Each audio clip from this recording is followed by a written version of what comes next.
adjustments? Okay. So then we'll move to item 2, which is public comment. At this time, we allocate 20 minutes of our meeting to allow speakers to speak on any topic that they choose. I limit the speaking to 3 minutes apiece, and when I call your name, please come to the podium, state your name and area of residence, and then I'll start the timer for your 3 minutes. The first person is Cassie Heckenkamp. Good morning.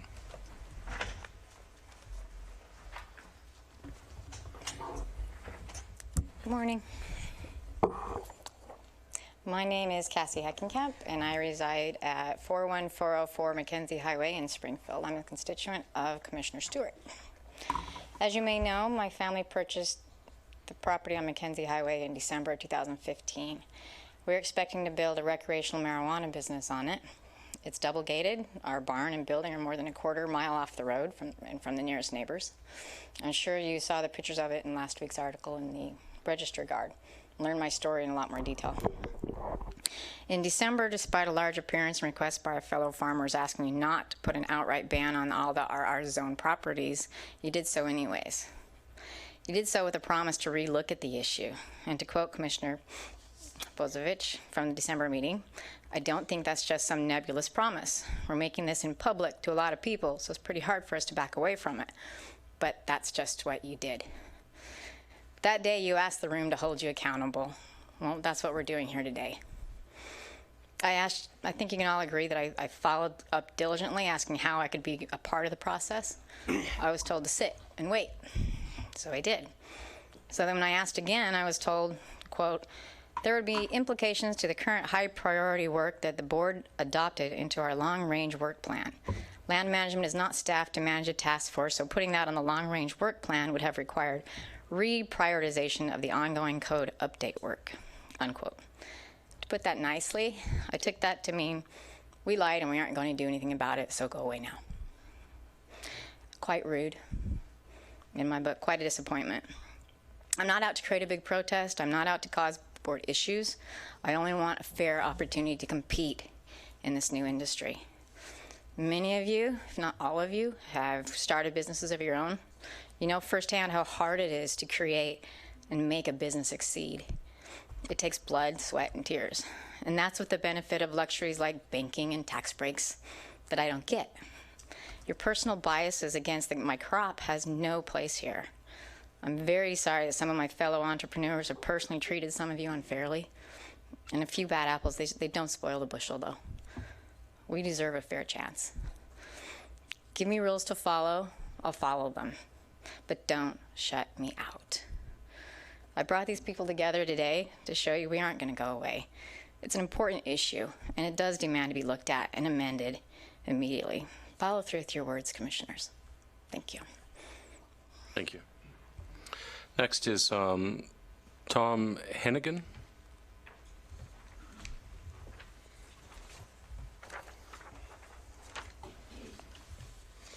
Thank you.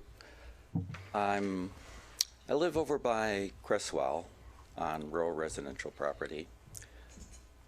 For most of my life, I've been a wildland firefighter until a back injury several years ago. And I still contract wildland fire engines, but I can no longer go out myself. And I have been growing medical marijuana for myself and for 3 other people. The medical marijuana rules that they're now adopting are going to make that untenable very soon. The legitimate reporting requirements, they need to control it, are becoming too onerous for just the kind of operation I do, which is, well, it's a hobby, it's not a business. But the business potential is significant. In my particular case, I'm adjacent to EFU property that is putting in 20 acres of marijuana. I understand that it is important that it is a business that should not become a nuisance to its neighbors. But I believe it should at least be available with a variance. I think neighbors should have an opportunity to comment. My particular neighbors are all very supportive of it. It is a very complex issue, but way too complex for 3 minutes to just speak on. So I will probably, I'll probably send you guys a letter. Thank you very much. Thank you. Next is, I believe it's John, is it John Nadolny. Nadolny? Okay. My name is John Benjamin Nadolny. This is my testimony concerning rules on recreational cannabis implementation by the county. My family and I reside in South Eugene. I'm a constituent of Commissioner Sorensen. My company, Fox Hollow Flora, operates grow sites in the district of Commissioner Bosevich and Commissioner Stewart. Both of these grow sites will soon be licensed by the OLCC. I'm also an administrative member of the Emerald Trade Alliance, a local business advocacy organization. I have 2 points I would like to address regarding the lane codes guiding recreational cannabis implementation. First is the rural residential zoning, as brought up here a couple times. On behalf of my family, my company, Fox Hollow Flora, and the Growers Caucus of the Emerald Trade Alliance, we strongly urge the commissioners to allow rural residential properties access to the recreational cannabis market. With the new micro-tier license options offered by the OLCC comes an opportunity to establish county codes that allow small businesses to thrive. Not everyone in this new agricultural market is interested in spending millions to make millions. There's opportunity for small producers to give less plants more attention, which in turn will create better product from our already notable region. Smaller producers are able to provide incubation for new ideas and innovations, and then can be proven and shared with the larger producers. Smaller producers will also be able to better manage rigorous organic and or biodynamic processes. My second point is on the ventilation and the air filtration plan.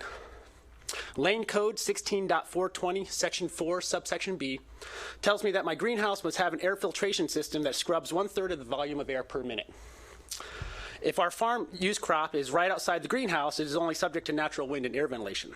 Right inside the greenhouse, even one equipped with a retractable roof and large sidewall vents is subject to an expensive, noisy air filtration plan. For example, our 5,800 square foot greenhouse with open sides and overhead ridge vents requires us to spend over $13,000 to install 24 of these 12-inch blowers, each attached to a carbon filter. It was drawn up by our mechanical engineer following the Lane County Code. This has become an exorbitant cost and requires a great deal of floor space inside our greenhouse that could be used for our farm use production. This will lose revenue for our business. Furthermore, these blowers can be really loud, which will cost more money to muffle them and dampen the sound as not to disturb our very distant neighbors. The odor from the nearby dairy is detectable from a mile away when the wind blows your way, but county code will have our farm sounding like a large airplane to solve an odor problem that does not exist. I understand your constituents are concerned about odor, but please be fair and do not discriminate against our specific crop. Scrubbing 1/3 of the volume of air per minute is excessive and an unnecessary expense on our growing business that is eager to create jobs and much needed tax revenue for our schools and our law enforcement. Thank you for your time and attention. Thank you. Next is Tracy Jocelyn.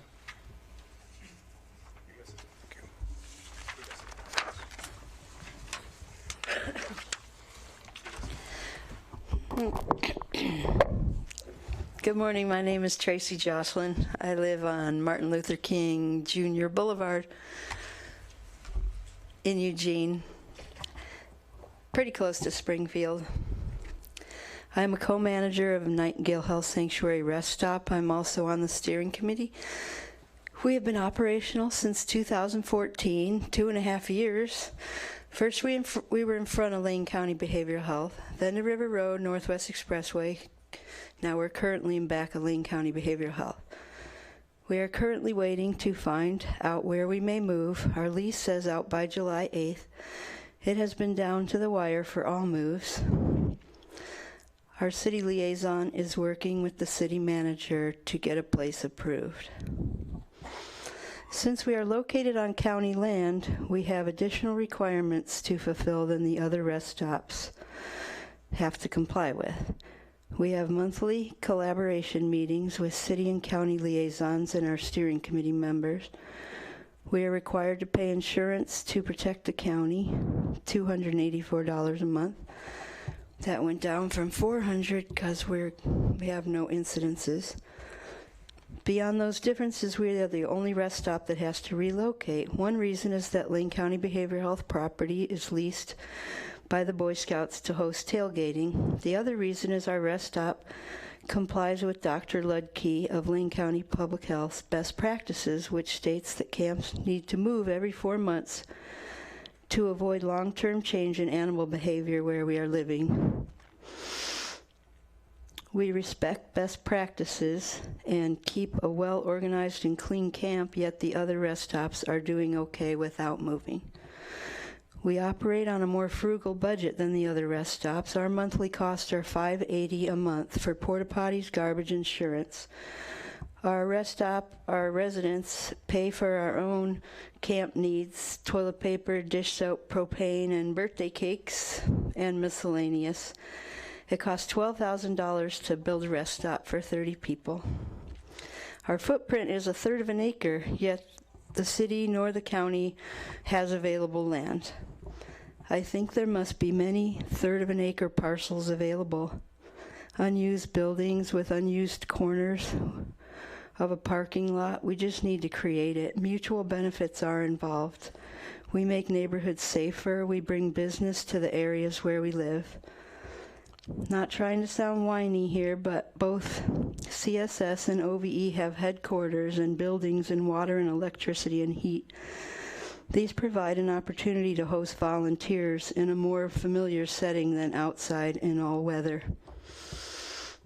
Our goal has been to prove that rest stops work. We have all continued to gain knowledge about how to facilitate and support a community of people who are homeless. Is that my time? Yes. Darn.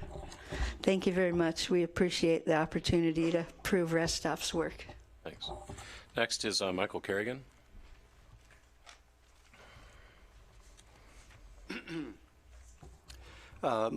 My name is Michael Kerrigan. I live in West Eugene, and I'm represented by Commissioner Sorensen.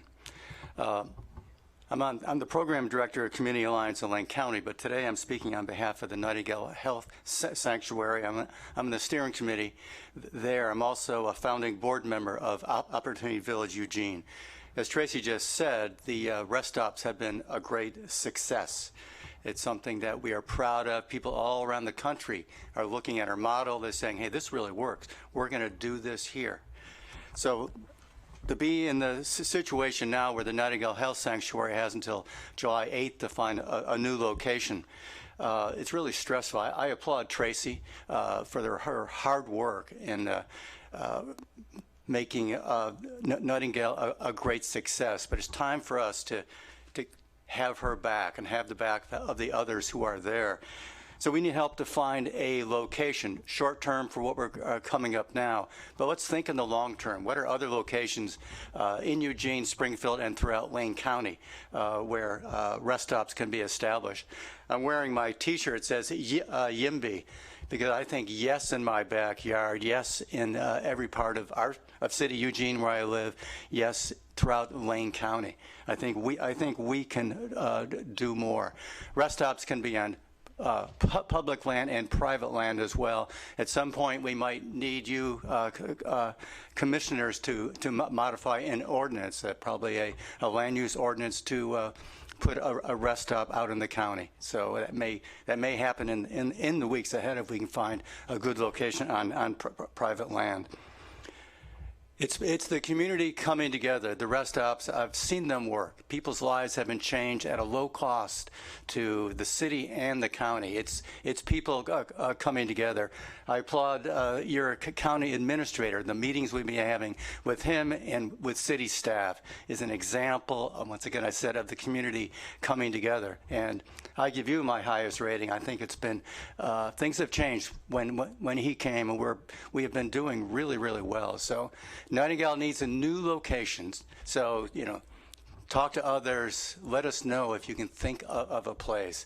It's been a successful place for people. It's a community. It's about 30 people whose lives have changed. They move on to permanent housing. They found jobs. It's something that I am very, very proud of. And so I ask for your help today to kind of talk to folks, find us a new location, because the Nightingale Health Sanctuary and the folks who live there deserve the best from us. So thank you very much. Thank you. Next is Pat Hoover.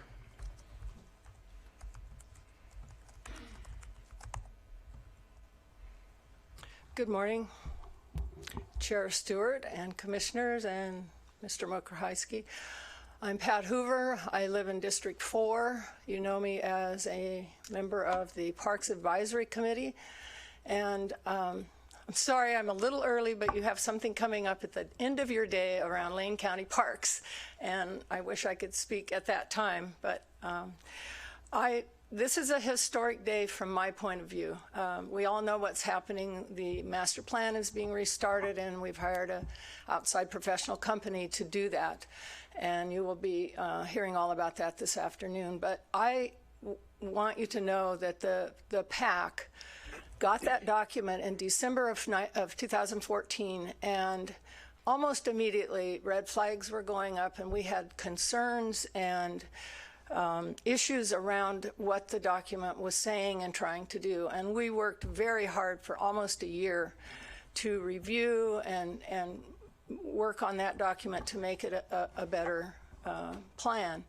And I'm here today to say that it was partly a grassroots effort that helped get this issue to where we are today. And that is, the PAC knew once we released that document to the public that we had to have the public's input. I mean, Goal 1 says citizen involvement.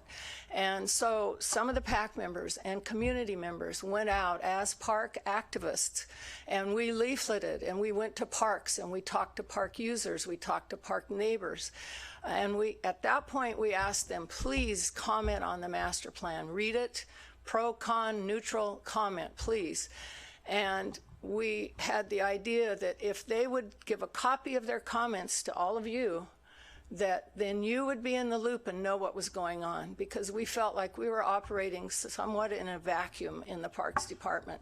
So that happened, and we invited Commissioner Lyken to come to one of our meetings. He saw how frustrated we were. He testified to you of that situation. We met privately with Commissioner Sorensen, who was very helpful. And I'm just really thankful that you all read those copies. It was just a CC coming across your email, and you stopped and read those, and you worked with the administrator and said, something's wrong here, we need to make a change. And I'm so grateful that you became maybe a little more involved in parks than you have been, and that you listened to us, and that we're headed in the direction that we're headed now. And it's just Mr. Mokrzycki's credit that he has a spot for parks in his heart, and he saw also the direction that we were going and the frustration we were having, and said, he agreed, let's make a change. So I am here today to thank you for becoming more involved and supporting your PAC. We couldn't have gotten to this place without adding in all of you way above the committee's level of operation. So thank you very much. Thank you. Next is Leslie Gustafson.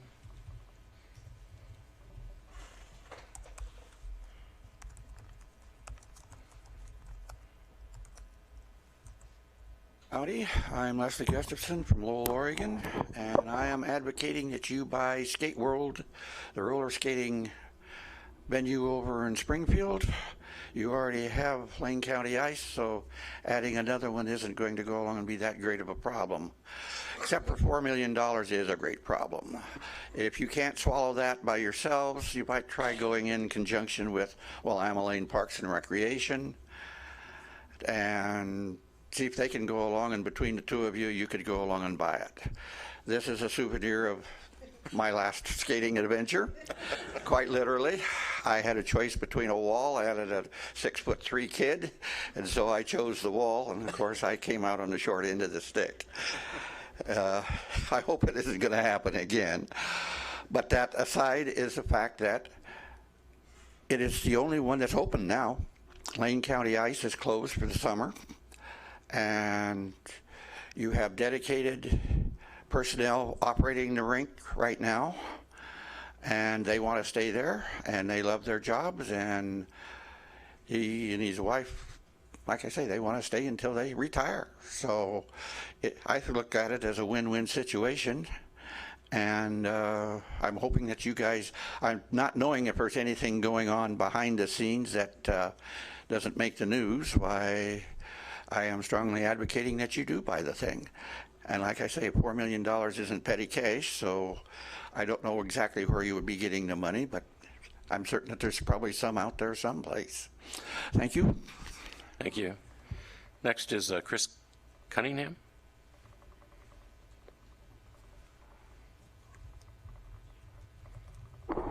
Good morning. My name is Chris Cunningham. I've lived in Eugene for 43 years, and I've been a member of the Nightingale Steering Committee for the past 14 months. I'm a little bit confused about what I perceive to be inequity issues between Nightingale and the other rest stops that we have in Eugene. Nightingale is held to a different set of standards than the other 4 rest stops in the community. As an advocate for all people who are unsheltered in this community, I believe every rest stop should be judged by the same rules, regardless of whether they are under the auspices of the city or the county.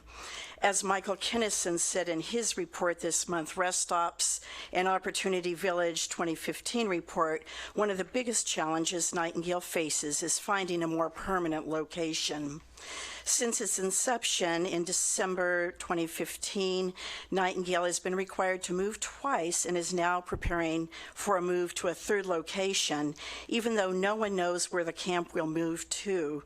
I've been physically involved with each of the moves and help recruit volunteers and locate trucks to pack up wood platforms and tents, and have offered comfort and transportation to guests. I've observed as many as 30 people, many of whom are mentally, emotionally, or physically fragile, stuffing their blankets, sleeping bags, and clothing in garbage bags for the next space. Other local rest stops on city property have not been required to move. One reason, of course, as we've talked about earlier, is the Boy Scout event. But the Lane County Public Health Officer, Patrick Ledke, has insisted that Nightingale should move every 4 to 5 months to discourage rodents from creating habitation among the tents. Shouldn't Dr. Ledke be concerned about the health and welfare of all Lane County residents, not just those on county property? I would like to request that each of the 5 rest stops have leases that are equivalent in length. The City of Eugene pays for portable toilets and waste receptacles for St. Vincent's overnight parking program, but Nightingale and CSS have to raise funds for toilets and garbage services. This just doesn't seem equitable to me. I would like to request, now this is for the city, but the county too, if that money that has been discussed, the $25,000, perhaps some of that could be used to pay for the toilets and receptacles for garbage, as well as to help with liability insurance. I would like to see our local government locate a space for Nightingale that already has the capacity for water. Currently, Nightingale relies on a volunteer to deliver the water in barrels. In talking to CSS, I found that they did move to sites that had the capacity to fairly inexpensively retrieve water once they moved. So I request that Nightingale's next property have access to water pipes. Nightingale is the only rest stop that has been required. Chris, I need to ask you to please stop. You've used your 3 minutes, and we're very tight on time. If you'd like to hand that in, we can make copies and give it to everybody. Great. Thank you. Thank you. Next is Dennis Morgan.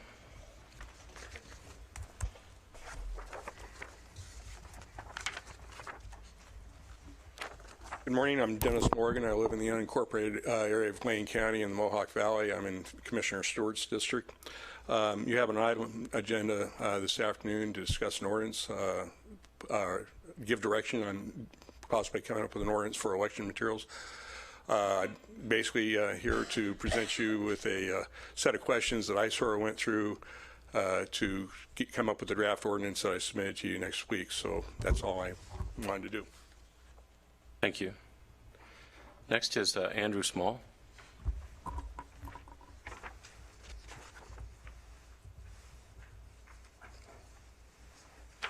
Hello. Good morning. I appreciate the opportunity to address the commissioners. My name's Andrew Small. I reside in Eugene, Oregon. I represent Electric Organics, which is located in Alvador, on property purchased in June 2015, prior to the board's land use ruling on rural property. So this is in regards to the rural residential motion or ruling. Electric Organics operates a indoor operation within the regulations established by the state. The nature of our business is agricultural, not unlike a hops grower. That is the reason we chose to locate on rural agricultural property in the first place. As is often the case with such properties, there is only one proximate residence. Our closest neighbors are a family of horses, actually. If any of you are familiar with mint farming or hog farming, for example, you are certainly aware that those agricultural businesses produce intense odors that can be detected from long distances. That is not the case with Electric Organics' agricultural process. Please do not establish policy that stigmatizes our industry. The people of Oregon voted to legalize the plant and bring its production from the shadows into the open. Business people in the industry expect changes initially as policy is crafted and perfected. What we do not expect and really cannot operate with is to be treated radically different than other agricultural operations. All political jurisdictions seem enthusiastic about taxing this industry and benefiting from its popularity. However, policymakers must be realistic and above all practical when determining policies such as land use policy for this newly liberated industry. If the state and the counties within want to maximize the benefit of this burgeoning new industry, policymakers need to adapt an open-minded approach recognizing growers of cannabis as farmers/business people, not unlike other people who work the land. Oregon has adopted a new tree and better act wisely to maximize the resource. Thank you. Next is Mike, is it Gredzine? Gredzine?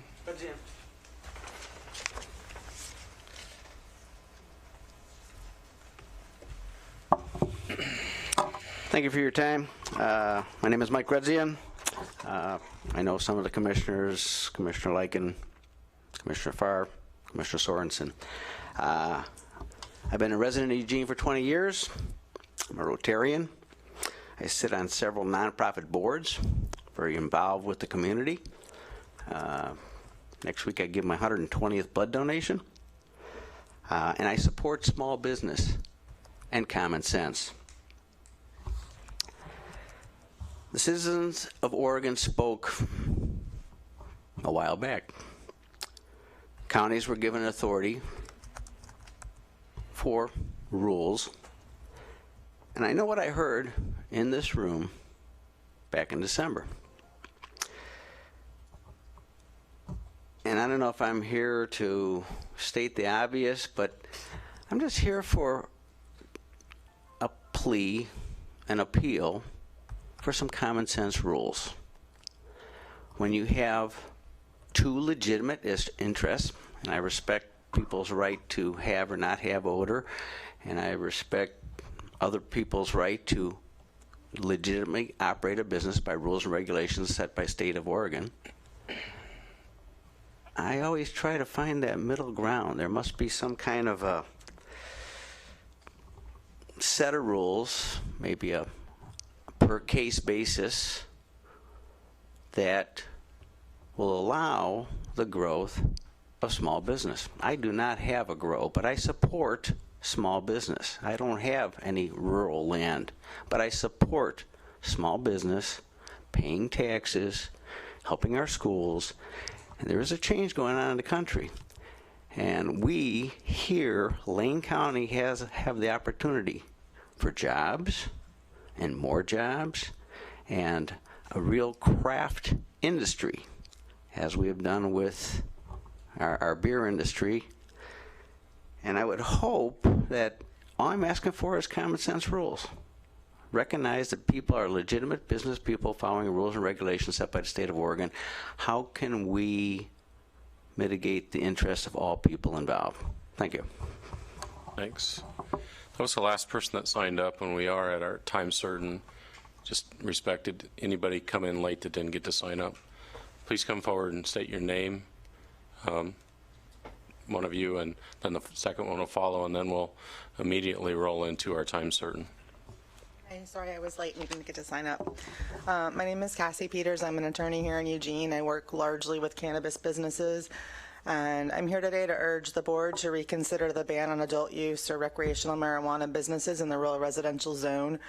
I attended the November 17th meeting of the Planning Commission where the ordinance was discussed. At that meeting, the Commission approved recommended language to submit to this board. This language later became Ordinance 1508. At that meeting, many of the members expressed they felt the ordinance was rushed and that they would have liked more time to consider the issues. However, there was a sense of urgency, and the Commission felt compelled to make the proposed language more restrictive with the intent the regulations could be relaxed later. Sitting in that meeting, I heard a lot of discussion and some misunderstandings and misconceptions about the law coming down from the state, and I do believe that there definitely should have been more consideration. I also attended both of the Lane County Board of Commissioners meetings where the ordinance was discussed and considered. At the December 15th meeting, several commissioners echoed the sentiment of the Planning Commission, but voted to pass the ordinance with a ban on all adult use marijuana businesses in the rural residential zone. However, the board stated they believed further study was necessary and committed to creating a task force to perform further study. To my knowledge, nothing has happened with that task force to date, and I'm here to urge the board to form this task force and further evaluate options that would allow marijuana farms in the rural residential zone under certain circumstances. While marijuana farms may not be suitable on all properties zoned rural residential, it is possible the use may be compatible in some circumstances.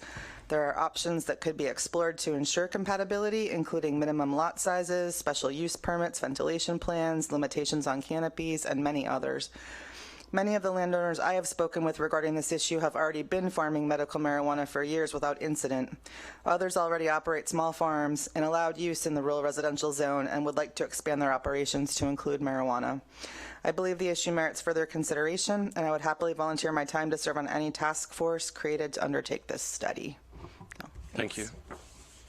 And sir, please.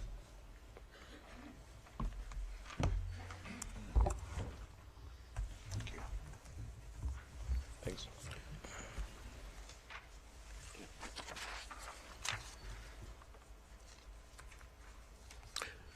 Thank you, Mr. Chair, for extending this period. I'm Reverend Wayne Martin, retired pastor. I'm going to probably say something you're not used to hearing. Has to do with taxes. I'm in favor of them. Last year, due to a change in my marital status, I moved from a house in which I paid $1,200 a year taxes to a house which I now pay $3,700 a year taxes, and I'm thrilled. I look forward to paying those taxes. Not only do I feel I get my money's worth, but I feel that what that money is going to is what I would want it to go to. For your part in the wisdom of how this money is being spent, I want to give you a word of gratitude. As you probably already know, I'm on the steering committee of the Nightingale Health Sanctuary. And a lot of my gratitude is that I am paying money out of my pocket, as are you, to support your provision for their location. I just want to point out, in accordance with an article by the HUD Secretary, Sean Donovan, that you probably are also saving a lot of money by having Nightingale there. It costs $40,000 a year, according to the HUD Secretary, Sean Donovan, to service one homeless person in this country. I can tell you that Nightingale is not only providing an extraordinary place for them to live and to have community, as I urge you to witness for yourself before the end of this week. This is a pivotal week. Take a few minutes. Don't give them any notice that you're coming. That doesn't sound very military-like, but just drop in and see for yourselves. They are a triage system, unlike any the county is paying money for. And it works. And it is saving you and me and everyone in here an extraordinary amount of money. Again, I'm happy to be paying money towards the services you provide, but I want you to save some money, some big money, and continue to provide what you are at such an incredibly good savings. Thanks for listening. Thank you. And for acting. So with that, I'm going to close the public comment, and we'll move to, I know that generally we have response to the public comment. This time I'm going to refrain from that because I suspect it might take a little while. We will do our time certain and then go back to our agenda. So with that, we're going to move to County Administration Item B. It's a report in the matter of an update on the Regional Accelerator and Innovation Network, commonly called RAIN. We have with us Sarah Means, our Community and Economic Development Manager, and the guest from RAIN. Good morning. Good morning. Thank you, Commissioners. And in the interest of time, I will be brief. Last September, the board moved to use $50,000 of their economic development funds to help fund some program work at RAIN, the Regional Accelerator and Innovation Network. We have with us here Caroline Cummings and Jim Coonan representing RAIN. That $50,000 was earmarked to get Caroline specifically out into the rural communities of Lane County to provide programmatic services that RAIN offers to those rural communities.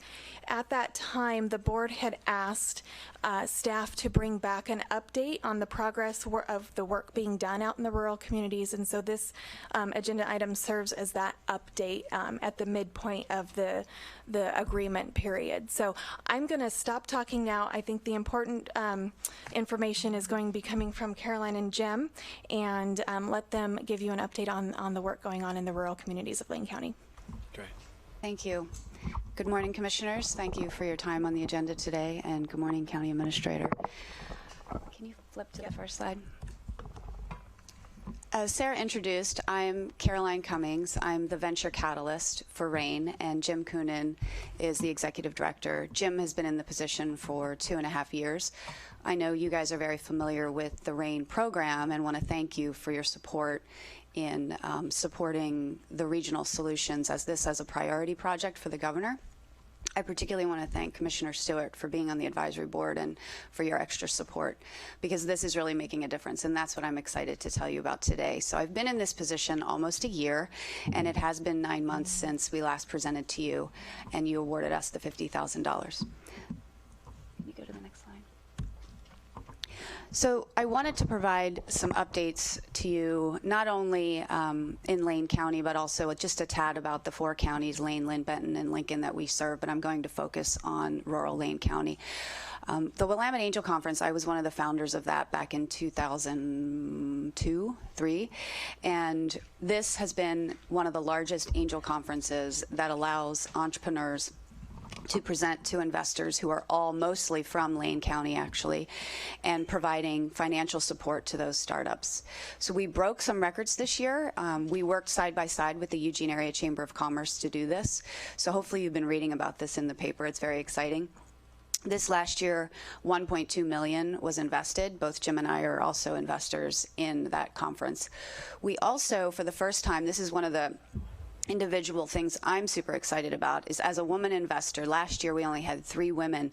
This year we quadrupled that number, and we had 12 women investing in startups in our region. So that's pretty awesome. We also had over 300 people attend the event, and that almost doubled the number. So what's great is our region is being put on the map as a viable place for people to live and start companies and create jobs. Next slide, please. This is an example of one of our entrepreneurs from Florence. His name is Carl Hewlin. He is an IT employee at the casino, and he's been tinkering on the side with this app called LowFoodle. LowFoodle.com essentially allows farmers to get their food out to the community, and he's rolling this out all across the country. He's using Florence as his beta market. So it's sort of like combining Uber with Airbnb, but for the backyard farmer. And so he was recently interviewed by a local radio station in Florence and said that if it wasn't for rain, that he would have basically folded this job, this company. And he's employing one other person right now, and I'm helping him raise some money.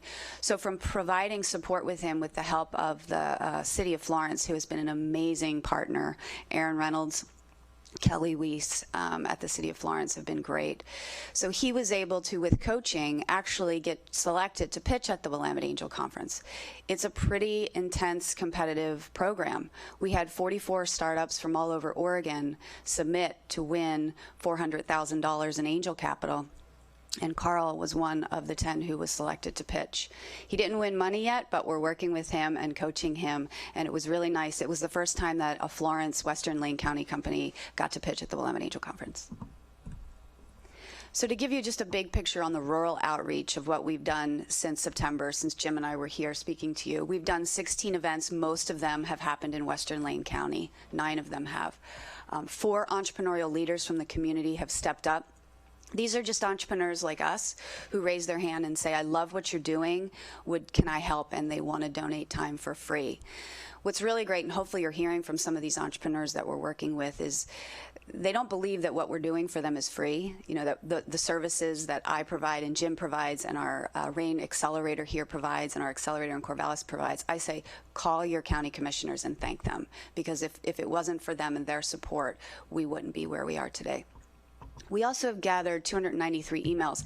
I put that number up there because a lot of people have been skeptical about entrepreneurs really existing in these rural communities. And by entrepreneurs, I mean the traded sector, high growth, creating jobs, raising lots of capital, bringing wealth and revenue into the region. And these individuals do exist there. We actually have pulled a few folks out of the rural communities and referred them into the accelerators, both in Eugene and both in Corvallis. They had never heard of these programs before. They had no idea there was any support. So these are ideas that are really great that would otherwise not get to market. And then we've had about 500, a little over 500 people attending these events as well, and tons of media coverage. So we are in Western Lane County, we're in Springfield and about to roll out in Cottage Grove with Fertilab. We're also in Lincoln County and in the Albany, Lebanon area. And this is a lot since just September. And then as a catalyst, really that's the exciting part about what RAIN does, is we help catalyze other programs and initiatives who are supporting the high growth entrepreneurs in our communities. So Jim was very involved in helping realize that we need capital, large amounts of capital in this region, because we have this great research university here and great ideas come out of it, but we don't want those companies to move. And in the years prior, they were moving out of the area and sometimes even out of the state. Now they're staying because of the amount of support they have. So this Elevate Fund is a $10 million fund that's being raised. As I mentioned, Jim helped catalyze the development of this and also the recruitment and bringing on board of Nitin Rai, who's the fund manager. He lives in Portland, but he spends a lot of time down in our region here. And he's currently mentoring 4 companies from Lane County, helping to get them to the place of where he could, infuse them with $200,000 or $300,000 in capital. The recent Register Guard article here is showing that $1 million of that is being raised from Lane County, from this area, and most of that will get invested right back into this community. So that's a big, exciting thing for our region. And then also, everybody wants to see goals, right? I have a saying that if you can't measure it, don't make it. That's what I tell my startups.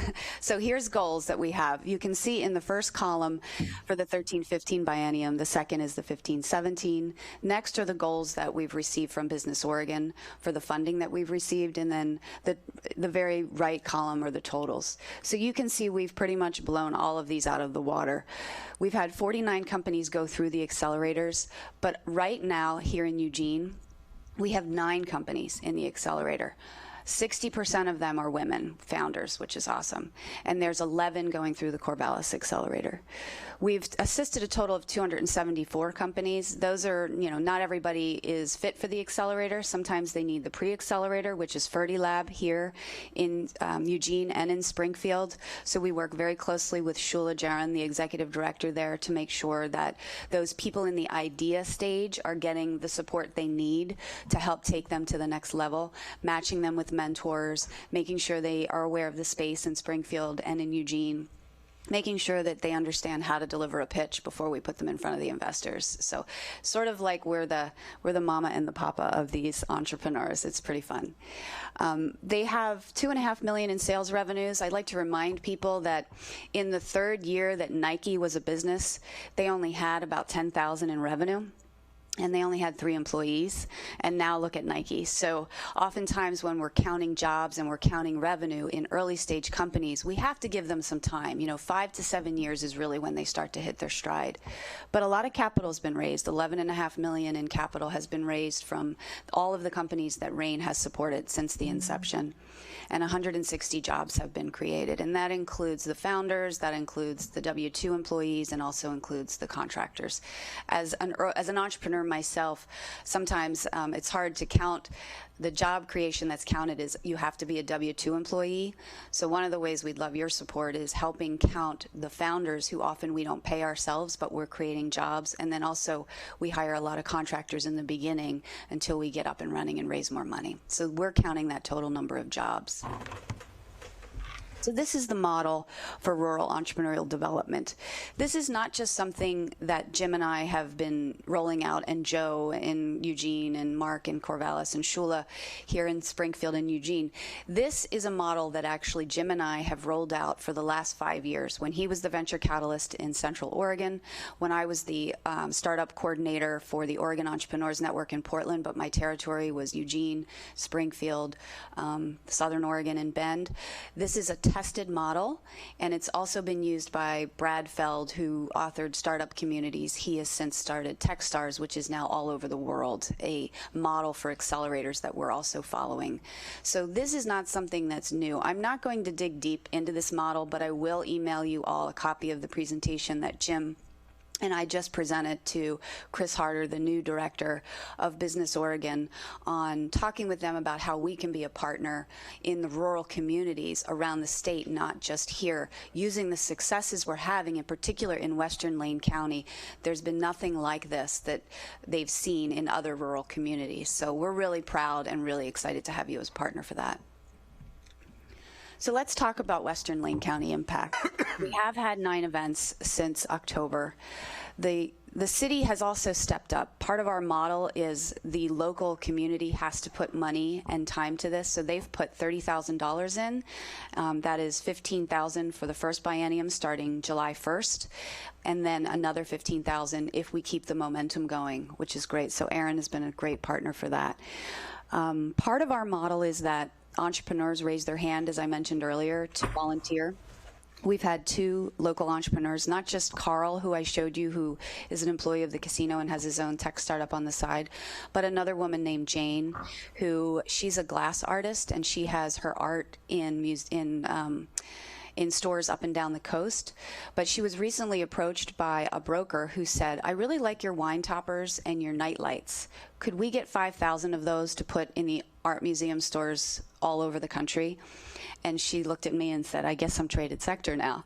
And so we're working with her on finding an apprentice and finding space, and how does she meet fulfilling an order like that? What kind of financing would she need? Where otherwise, Jane said, she would just say no. So we think she could create 8 to 10 jobs in Florence doing this, and that would be equivalent to over 100 jobs in somewhere like Portland. So it's pretty significant. I already mentioned that Lo Foodle pitched at the Willamette Angel Conference, a Florence company. We have 106 entrepreneur members on our Meetup page. Meetup.com is the site that we use when we reach out to these rural communities as a place to go to and learn about what's coming up, because our mantra is what's next. So we're always talking about what's coming up. Is it a seminar? Is it a mentor mixer? Is it a conference? Things like that. We also have 2 startups joining me at Senator Roblin's Coastal Economic Summit, which is happening in Coos Bay this year that I'm sure you guys have heard about. We have 5 total coastal companies joining us. 3 are from the Lincoln County area, 2 are from Western Lane County. And they've all received support, so they're coming and they're going to display their products and services. And Jim and I have been invited to speak about our model for reaching entrepreneurs in rural communities. And again, we're going to refer to the Western Lane County outreach that we've had to date. Next slide. Other data that I think is interesting, as I mentioned, we like to collect a lot of data so that we understand if we're talking to the right people. When we did our first outreach events, our first major pub talk in Florence in October, Aaron and I said, you know, if we get 30 people to attend this, we'll be happy. We had 87 people show up for the first RAIN Pub Talk that we held at a movie theater in Florence. It was really interesting. Commissioner Bozievich, you were there as well. It was wonderful to have you attend.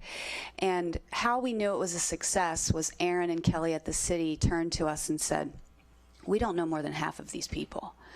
So we are very successful at pulling them out of their garages, out of their home offices. So the usual suspects did not show up to these events, so we knew that was great. And then over 40% of them are actually our market. They are currently entrepreneurs or wannapreneurs. They have big ideas, but they're not really sure how to take the next step. And then many of the small business owners, like Jane, want to become traded sector. So we're working with a few of those as well. The average age is 55. That doesn't mean we're not working with high school students there and college students. When we start to survey the larger population, we all know what the population in Florence is like age-wise. But what's wonderful is a lot of these individuals are considered accredited investors, and we're working on training them on how do you invest and become an angel investor in the Florence and Western Lane County area. The other thing is it's more split, almost 50-50 male-female, whereas, for example, in Eugene and Corvallis, it's 70-30. 70% male, 30% female.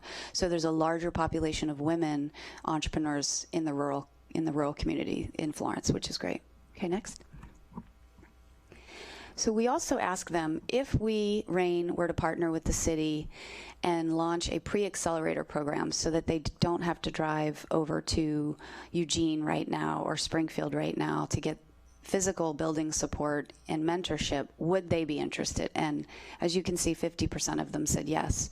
So we are working on a grant with the Ford Family Foundation, who actually asked us to submit the grant to launch pre-accelerator programs, hire a coastal venture catalyst that I would mentor and support, who would basically keep the momentum going from Florence up through Lincoln City. I wanted to put a couple of photographs in here because it's really hard to capture the essence and the culture and the feel of what happens at these events in Florence.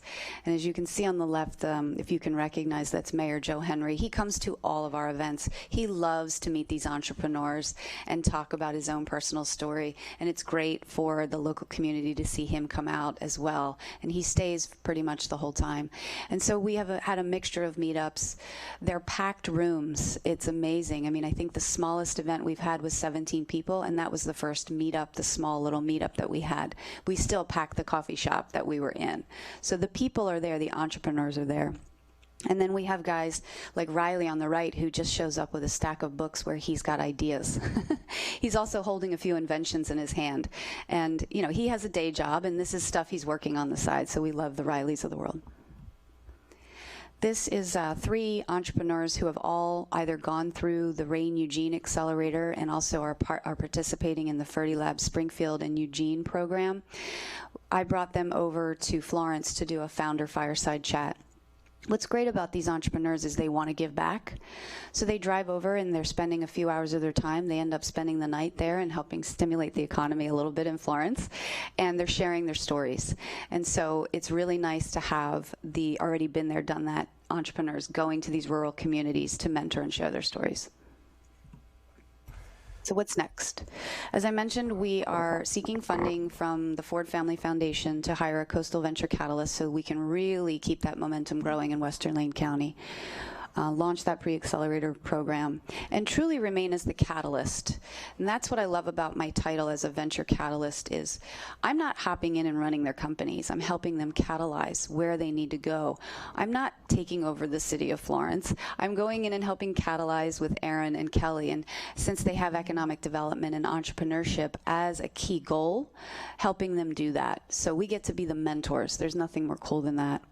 We also launched a Mentor Pitch app, which allows us to mentor entrepreneurs anywhere in rural communities. So any startup who's growing a high-growth company can go to rain.mentorpitch.com, sign themselves up, and we will match them with mentors. This is brand new. We're beta testing it right now. But what's wonderful is I have mentors all over the state who want to help, but they're not going to drive to Florence or they're not going to drive to Cottage Grove, but they certainly can do a video chat through Mentor Pitch and assign homework through Mentor Pitch. So we can also capture data on how these mentor relationships are working. And then the last thing actually on that list, Sarah, was that we are also partnering really closely with Fertilab to do more in Springfield with the location there. And then Fertilab just received funding from Lane Workforce Partnership to do more in Cottage Grove. And so we are helping them roll out that model that I presented earlier. And that model is working. Okay. A few dates I wanted you to have on your radar. This Thursday, I'm going to Florence to teach a seminar on how do you attract your first customers. We have 27 people signed up for that. These are real entrepreneurs or people who are the wantrepreneurs. So we're getting the right audience to attend these, which is fantastic. August 3rd, we like to take time to celebrate, right? So we're doing a summer social at Honeyman Park and allowing the entrepreneurs to bring their families out and meet other entrepreneurs. So it's not a formal program, so we're doing that. And then the one I'd love to have you all attend is October 5th, and you should have all received an invite from me in your calendar from 5:30 to 7:30. That will be the first full year that we've been partnering with Florence. We're doing this State of the Startup Ecosystem address. And I don't know if you attended the one here in Eugene that we did for Rain Eugene, but we had almost 500 people attend that one here. It was a huge showcase of entrepreneurship in our region. We expect around 150 to attend the one in Florence. So hopefully you're able to join us because you're going to get to hear about, from the companies themselves, how we've been helping them. And that's actually the last slide. So if you want to follow any events that we have going on, you can go to meetup.com, search for Florence, Oregon Coast, and you'll find that page, and you'll be able to track everything we're doing. So thank you so much for all your time. I just want to say thanks to both Jim and Caroline. They've done a wonderful job. I speak very regularly with staff out in Florence, Aaron and Kelly both. They're both extremely pleased with the work being done with Rain in Florence, and I believe that the board's commitment to funding that program has really made a significant difference, as I think you can tell by the presentation. I'll also, Fertilab was mentioned quite a bit in the presentation. I think it's a very critical partner. I'll just remind the board that you did dedicate funding to Fertilab recently in their programmatic efforts. And I will also say that entrepreneurship continues to be a priority of the Economic Development Work Plan, and so we are continuing to look for ways to leverage our resources here at the county with other resources like Lane Workforce Partnership resources to make sure that our rural communities are receiving some of these programmatic benefits for entrepreneurship.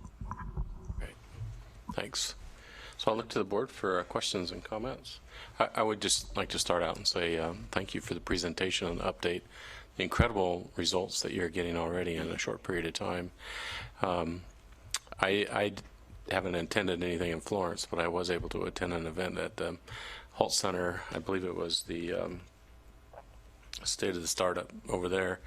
And I must admit that I knew very few people in that room or in that facility. So it's amazing, the fresh faces and the new people getting involved that are taking advantage of this and the great work that you're doing. Questions, comments? Commissioner Sorensen? Well, I just want... That's what I get for turning that off. I just wanted to, number one, compliment you on the presentation. I think this is extremely helpful in terms of learning that the drive of Americans, whether urban or rural, to improve themselves and to take their good ideas and want to turn it into a business and better themselves and the economy overall. I think that's really showing in the statistics and the work you're doing. The rural part, of course, is of greater interest to our rural commissioners. I'm interested in that, as I'm sure our rural commissioners are interested in the urban part. But just to focus on the urban part, the Eugene, Springfield, and suburban areas surrounding Eugene and Springfield, I know you have a lot going there too. Could you, I know that the focus was on the rural, but could you just briefly touch on your Eugene Springfield work? Sure. Yes. Of course, we have our accelerator just moved into 942 Olive, downtown Eugene. Not sure if you had a chance to come to that, or if you haven't, please come. It's an incredible facility, and what's really exciting about it is University of Oregon, of course, City of Eugene sold that for $1 to the university, and the university has moved assets, its design department and the green chemistry department, physically into this location. So, you know, what's happening is the very cool part of we got entrepreneurs, we've got students, we've got professors, we've got equipment there, and it's creating this stew of activity. So really terrific. We're also working very closely with Fertilab and supporting their efforts. In fact, Caroline's been working with Shula Jerome to help with some of the programming that we're doing out in Springfield. So a ton of activity, and of course Joe Marushak done a great job running the accelerator. So that's not why we're here today, but really feel good about the activity and not doing anything in isolation, because what we see is this whole region is like a watershed, and interesting ideas can come from anywhere in that watershed. So what we're seeing is coastal entrepreneurs ending up in the accelerators.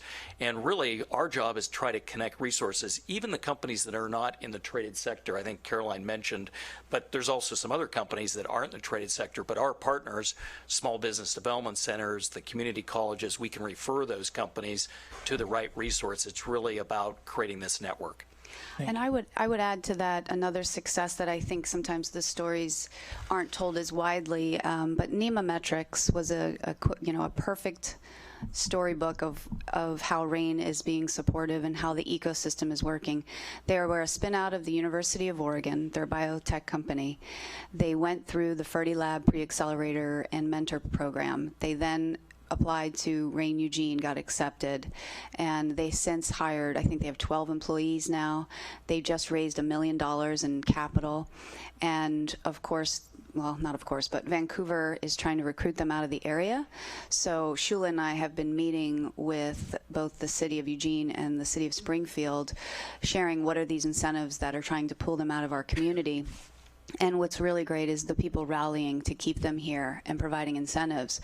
One example is Onami, the nanoscience company out of Portland. Skip Rung, who's the director, who was one of the founders of the Willamette Angel Conference, he's awarding them $100,000 this Friday so that they can take $50,000 and hire someone, and the other $50,000 and hire someone, where otherwise they wouldn't be able to do that because of the funding being tied up. So the non-dilutive funding that these startups can get through grants is helpful, and there is talent in this community. So you may have read in the Register Guard on Sunday Shula's vision for building a bioscience community here, and it's happening. So companies like NEMA Metrics, who otherwise may have moved out of town, are staying and are getting the support as a result of the existing ecosystem that you're helping support. So thank you. And also just to thank also to Regional Solutions. I know Jackie McLonis is here today. Really, our efforts, RAIN efforts, just wouldn't have happened without that catalytic support that we had from them. So want to thank them as well. Okay. Other comments? Commissioner Lycan. Thank you, Mr. Chair. Caroline, very nice presentation. Really appreciate it. Jim, thanks for being here as well, and thank you for your leadership since day one on the RAIN and the really how it all started and where we are today. Really appreciate that very much. I just really enjoy seeing this. I mean, I'm very fortunate.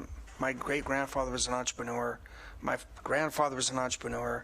My father, my uncle, my late brother, myself, We just grew up that way. And what's amazing to me, and you talk about these successes, and especially, and then I'm going to focus on the rural communities, because if you think about it, so many of our communities here, especially the turn of the century, and I'm talking about the previous century, 1900, early 1900s, were just small little rural places. And as really entrepreneurs built them into cities. And so that's why I think when I see this, and by the way, I thought it was really interesting when you saw it, when I looked at the age, especially in Florence at 55. That's actually pretty cool, to be honest with you. And I remember seeing this quote from Warren Buffett, and they were asking him and said, "We noticed your portfolio, you do not have a lot of foreign investments."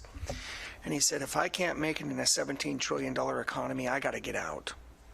And I think that that's something that I think what we need to do and continue to do is really push this opportunity of entrepreneurism, because the world is changing. It's changing dramatically each and every day. And, you know, instead of folks feeling like, what's out there for me, you know what, if you come up with an idea, you never know if seed money is going to be available. My wife thinks I'm nuts because she thinks my favorite television show is Shark Tank, and I can't get enough of it. I've watched the reruns over and over and over again. Oh, yeah, that's right. That's what happened. And it's amazing when you hear this backstories and some of those. What's the one, the little sponge with the smiley face? Oh, my gosh. Okay. They first went to the Shark Tank. That was about a $400,000 business. Today it's a $35 million business in 3 years. So I think those are the things. So thank you for what you're doing, especially in the rural parts of our area. We've got a lot of good infrastructure here in the urban part, but in the rural Lane County, I really appreciate it. I think we're gonna see is just continued opportunities there, and let's not forget, rural Oregon, the cities were created because entrepreneurs were in rural parts and created these cities and moved forward on. So. Thanks again. Yeah. I wanted to comment on the age piece in Florence. Part of our model is we don't know what types of program we're going to offer until we meet the entrepreneurs. So when we found that there was a larger population in the 50s and in the 60s, we created a meetup called the Encore Entrepreneur. So AARP coined that, you know, this idea of you're active retired, you're coming back out, and maybe, you know, you've worked your career and you have all this knowledge and expertise, and now you want to take your hand at being an entrepreneur. So we did that at the casino, and we had 28 people show up for that meetup. And there was a mix of people who not only want to start companies, but want to mentor companies and also want to invest in companies.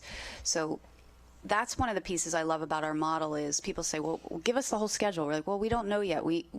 Our model is a pull model, not a push model.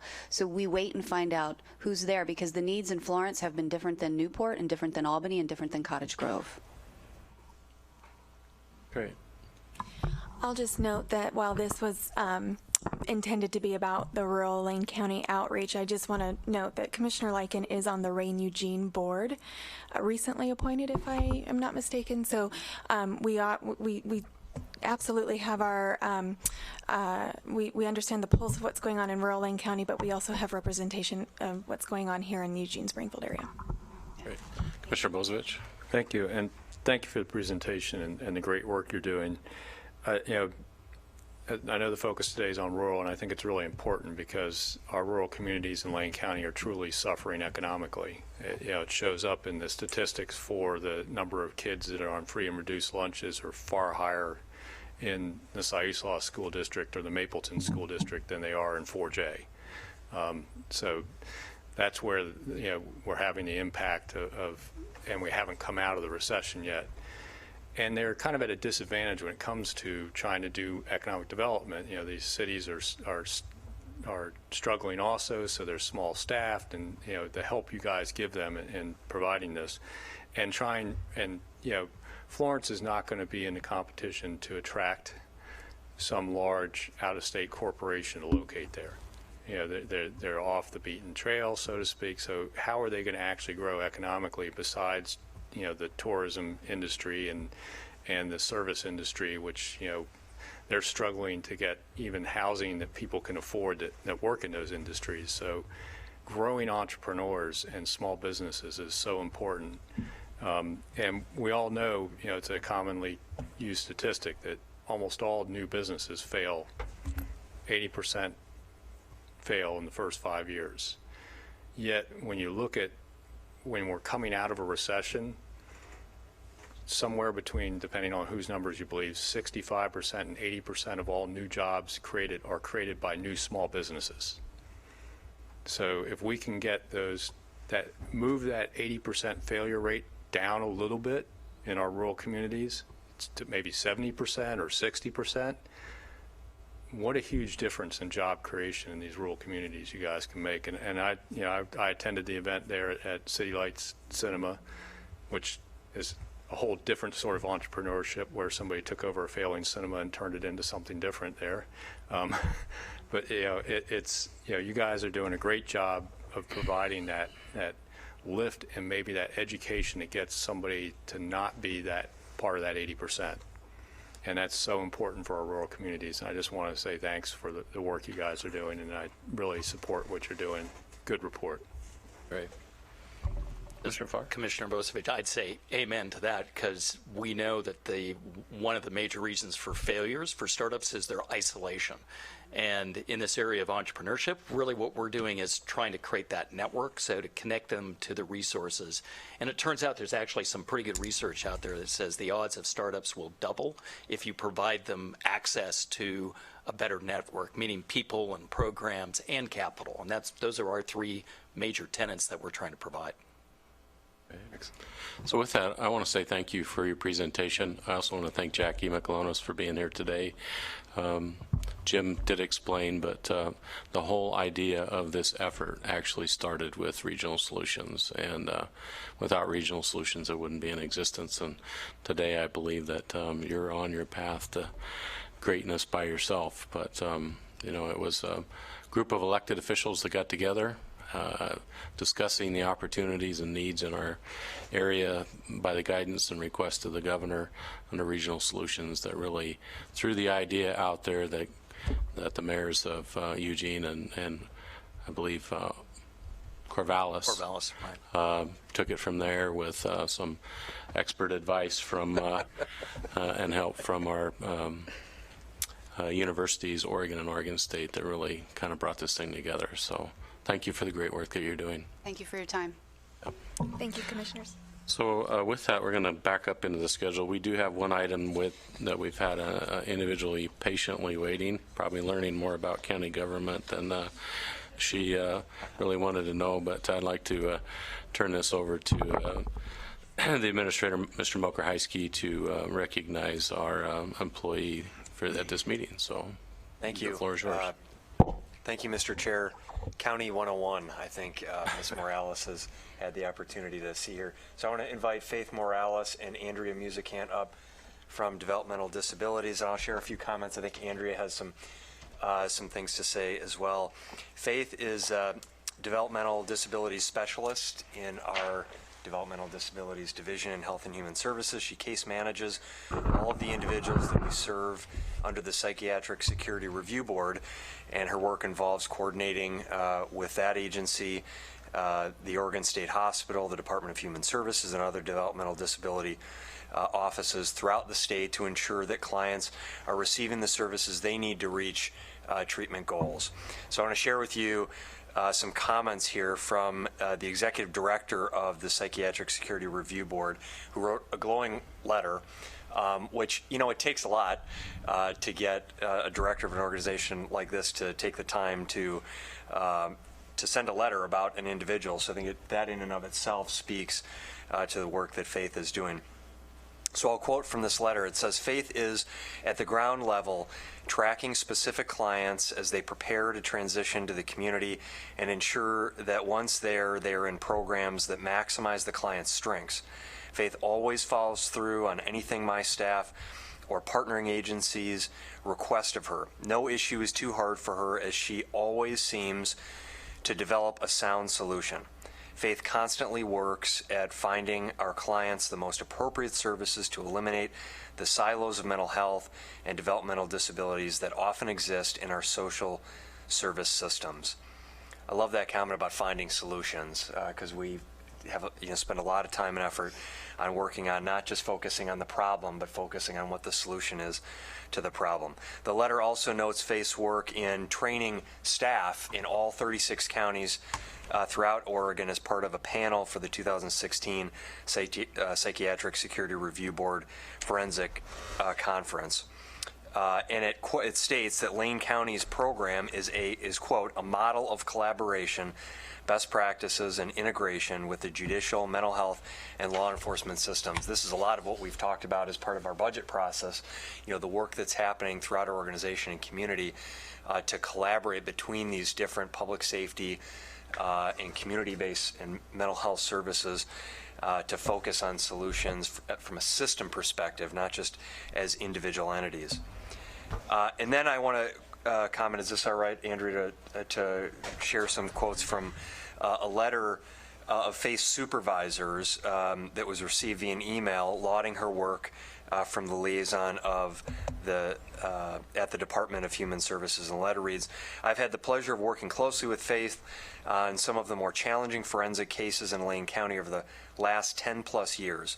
Faith consistently exhibits an in-depth knowledge and expertise of our clients who are involved in multiple systems. I appreciate her professional approach, and I always know that that when she is on the case, the clients we serve are safe and are receiving the necessary supports they need to successfully remain in the community and thrive, all the while maintaining the balance of a person-centered approach. This, as you know, is no easy task. And it speaks for itself, so I don't need to say any more about that. But I just, on behalf of Lane County, want to thank you, Faith, for your public service, for your dedication and hard work in serving individuals and families with developmental disabilities. And we thank you so much for your contributions to Lane County. And I just submit that Faith is an example of the type of people that we have in this organization and the type of work that we do in the community that really has great value. So thank you. Thank you. And I know that, Andrea, you wanted to share some comments as well. Thank you very much. So this recognition of Faith is very long overdue, so I'm very excited to be sitting here and sharing Faith with you all and her expertise and knowledge. 5 years ago, when I started with Lane County Developmental Disability Services, Faith was the first developmental disability specialist to actually invite me to go out into the field. She was so excited to show me the folks that she supports, and even though they have very significant challenges with the law, she also supervises our sex offender population and not only the PSRB folks and also people who are civilly committed. She was very excited to tell me their stories and share with me how they are thriving and productive citizens of Lane County. During that field day, Faith also really shared with me her passion and her commitment to these individuals.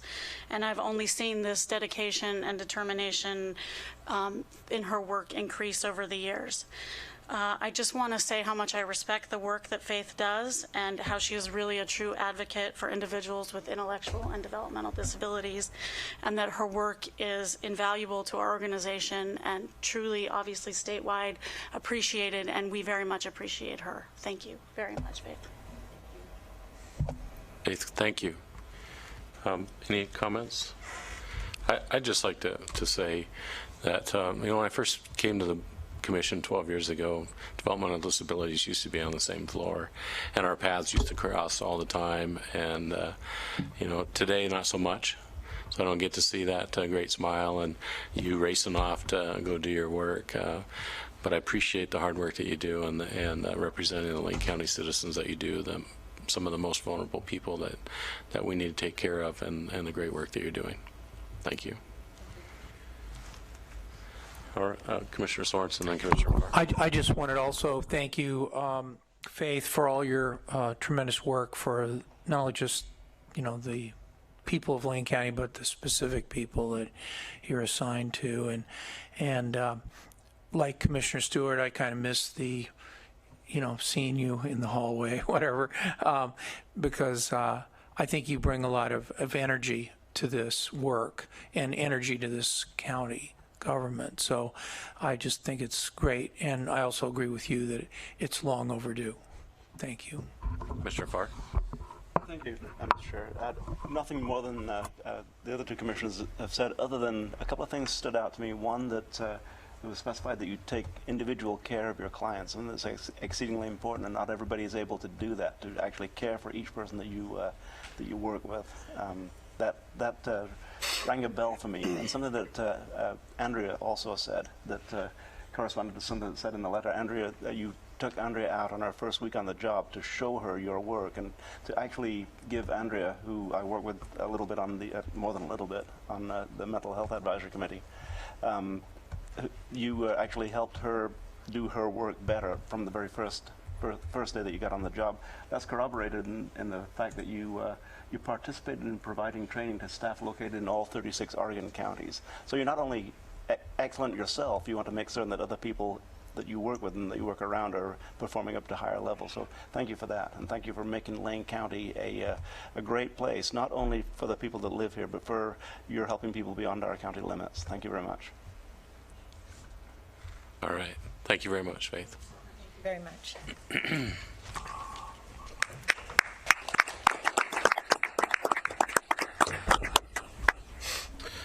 Okay, we still have a lot of work to do in a shorter period of time to do it. We do have an executive session today that I believe we should get started by 11:15. It has to be done before our 1:30 component. So I'd like to, if we can, try to move through some of these other items as quick as we can. So we'll go back to item 3, which is Commissioner's response to the public comments we heard today. I guess I had one item that I wanted to bring up. It was an item I wanted to check in as the chair to the board, and I was going to do it at adjustments to agenda, but means it was brought up at the today in public comment. I wanted to make sure that the direction from the board in regards to the rural residential zoning restriction that was placed upon the recreational marijuana products was the direction that was last given to the board was that we would essentially try to fit it into the long-range work plan, but it would probably be more after about a year's worth of observance of some of the pros and cons and the activities that were taking place. I met with Cassie earlier, actually late last week, and just wanted to confirm that that was the right direction, that or to see if there was a direction that the board I might have missed, and you're expecting this to come back. So could you give me some input on that item, please? Did I miss it, or are we still, in light of the public testimony, did we want to any direction to me as far as scheduling this in the future? Commissioner Bozovich? So I know we wanted to try and have this task force sooner rather than later when we originally made some of these decisions back in December under the rush of the deadline set by the state of Oregon as to when we had to adopt local land use regulations relative to recreational marijuana. But we then learned at our staffing abilities and our abilities to manage this, and decided that we would let it wait till growing season, and maybe that would give us A, better information to make judgments by, and B, give staff time to schedule it in and prepare it as part of their work plan. And I think that has been the intent all along. I think some of the concerns are that we weren't ever going to come back and look at this, and I think the intent has always been all along that we will come back and look at rural residential and see if there needs to be an adjustment. There was, that promise is still there, and I intend on going back and looking at that. But we're at a staffing level where I'm having difficulty dealing with foreclosed and abandoned houses that have been vacant for 5 to 6 years, with blackberries growing into neighbors' yards, and we're still trying to deal with all sorts of other issues relative to our long-range work plan that we're years behind in even getting our updates done to match up with changes the state's made. It is difficult to interrupt that, so I don't expect us to be able to just jump this ahead of the line without having to severe impact on us just even keeping our code legal with state law at this point. So that's the understanding that I had in January when we had the report on the long-range work plan, and we made the decision to put this off till after the end of the first growing season. Okay, that was my understanding, but I just wanted to make sure. So other remonstrance, Commissioner Lycan? So, Mr. Chair, just real quickly, I think it's important too, because when we were discussing this in December, I don't think we were aware of some of the dates, and so I have one here. For instance, today OLCC is in the process of adopting permanent recreational rules to replace the current temporary, okay, let's say that again, temporary recreational rules that will expire today. So they haven't even adopted the permanent rules yet. The state hasn't. So I think it's important that because, you know, let's face it, the state of Oregon has the most unique land use system in the United States. We're the only one like it, and I think it's important that I know this is tough, but the reality is I think it's important we wait till make sure those rules are established before we move forward, and so I think it's a good idea to wait till after the first growing season. The reality is this is an industry that is probably going to do quite well in the state, but it's also going to be in flux for the first couple years until some of these rules are established. Oregon has the land use system in Oregon is different than Washington and Colorado, and I think that's something we cannot forget. And so I agree with your perspective and with Commissioner Bozovich's perspective on this as well. And one last thing I'd like to mention that's not related to this, and that is, I just want to mention real quickly the death of Pat Summitt, who passed away this morning. If you want to read about a woman who completely changed not only athletics in college basketball, the WNBA is here today because of Pat Summitt and her success. By the way, her first contract was $8,500. Just before the age of 24, her final contract was $1.5 million.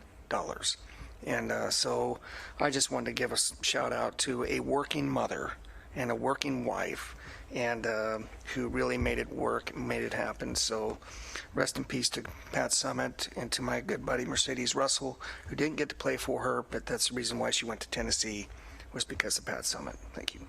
Okay. Others? Commissioner Farr? Thank you. Ms. Mocher-Heisky, I hope you were smiling because she received two pretty strong compliments from testimony today, one from Wayne Martin, one from Michael Carrigan, regarding your response to the needs of people living in homelessness in Lane County in particular. Their compliments went beyond that. But I'd like to point out that when you first came to the job, the Poverty and Homelessness Board was in its formative days, and they challenged us. They challenged you to find a place for a health sanctuary, for a rest stop, and within 24 hours, you got on it, you made it happen. And consequently, when I was in Arizona recently, I saw a headline in the paper that said, homeless could get campsites, temporary houses. Citigroup looks to Eugene, Oregon for some options. And we're a part of those options. What we have done with helping Nightingale Health Sanctuary to relocate a couple of times to keep the place that they're occupying sanitary, safe, and they've complied with the rules. You know, they've gone out of the way to make sure they have the insurance, make sure it's sanitary, and each time they've moved, they've done a superb job of leaving behind, essentially leaving what they left better than they found it. So as they move forward to the next step in Nightingale's cycle, which is moving to a new location sometime before or after July 8th. I think it's important that we continue to keep our eye on the ball and make certain that we do everything that we can do to help them relocate into a suitable place.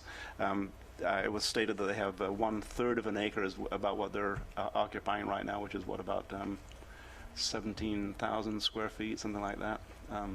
There are greenhouses that are about 1/3 that size that we heard about this morning.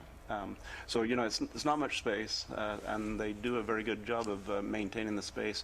And I mentioned to Tracy and to Red, who are the two co-operators of the Nightingale site out by Behavioral Health. every single day that they do their work, they change people's lives. And they've changed a lot of lives in our community, helping people to live a better life. Thank you for your work with it. You received compliments from Wayne and from Michael this morning. I'll add my compliments to it also. Thanks for making it happen, and thank you for continuing to keep your eye on the ball and helping us to relocate and find a suitable place for Nightingale to move to. Commissioner Sorensen. I just wanted, there's a drawback to this, isn't there? I just wanted to say that I think it's important that we do more on the Nightingale, because they are facing a deadline of July 8. They don't know where they're going. They provide this service at virtually no cost to taxpayers. All the requirements of the health and planning departments have been met, and yet they're being kicked out. Now, being kicked out is bad enough, but if they knew where they were going, they would be able to provide these services. I also think that the public commenters brought up another thing, and that is that they were given a different set of requirements by the City of Eugene that we, in some fashion, followed through on because they're on our land. I just think that it's important that we be as proactive as possible to help the city find these folks a place to go. And if there are places within the City of Eugene that the county owns property, then that's worth pursuing. I also think that continued efforts that the city is making. Last week, for example, there was a meeting that was supposed to occur, and it didn't occur. It was about where to relocate these folks. And I just think the other thing I think needs to be looked at more intensely, and that is why medically are they being treated differently than other camps that are authorized by the city. There seems to be some difference between rodents that are existing on county property within the City of Eugene and rodents that are on city property within the City of Eugene. That doesn't make any sense to me.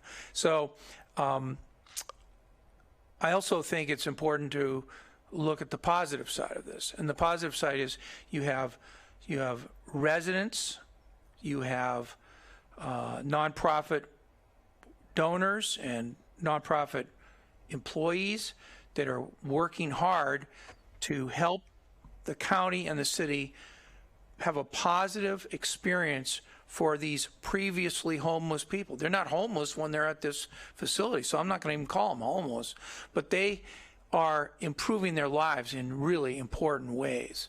And it's coming at virtually no cost to the government. And to me, that's a phenomenal thing, and we ought to be really putting our energy behind it. And I appreciate you, Mr. Mokreisky, in particular, for the leadership to show that this can be done in the partnership that we've had.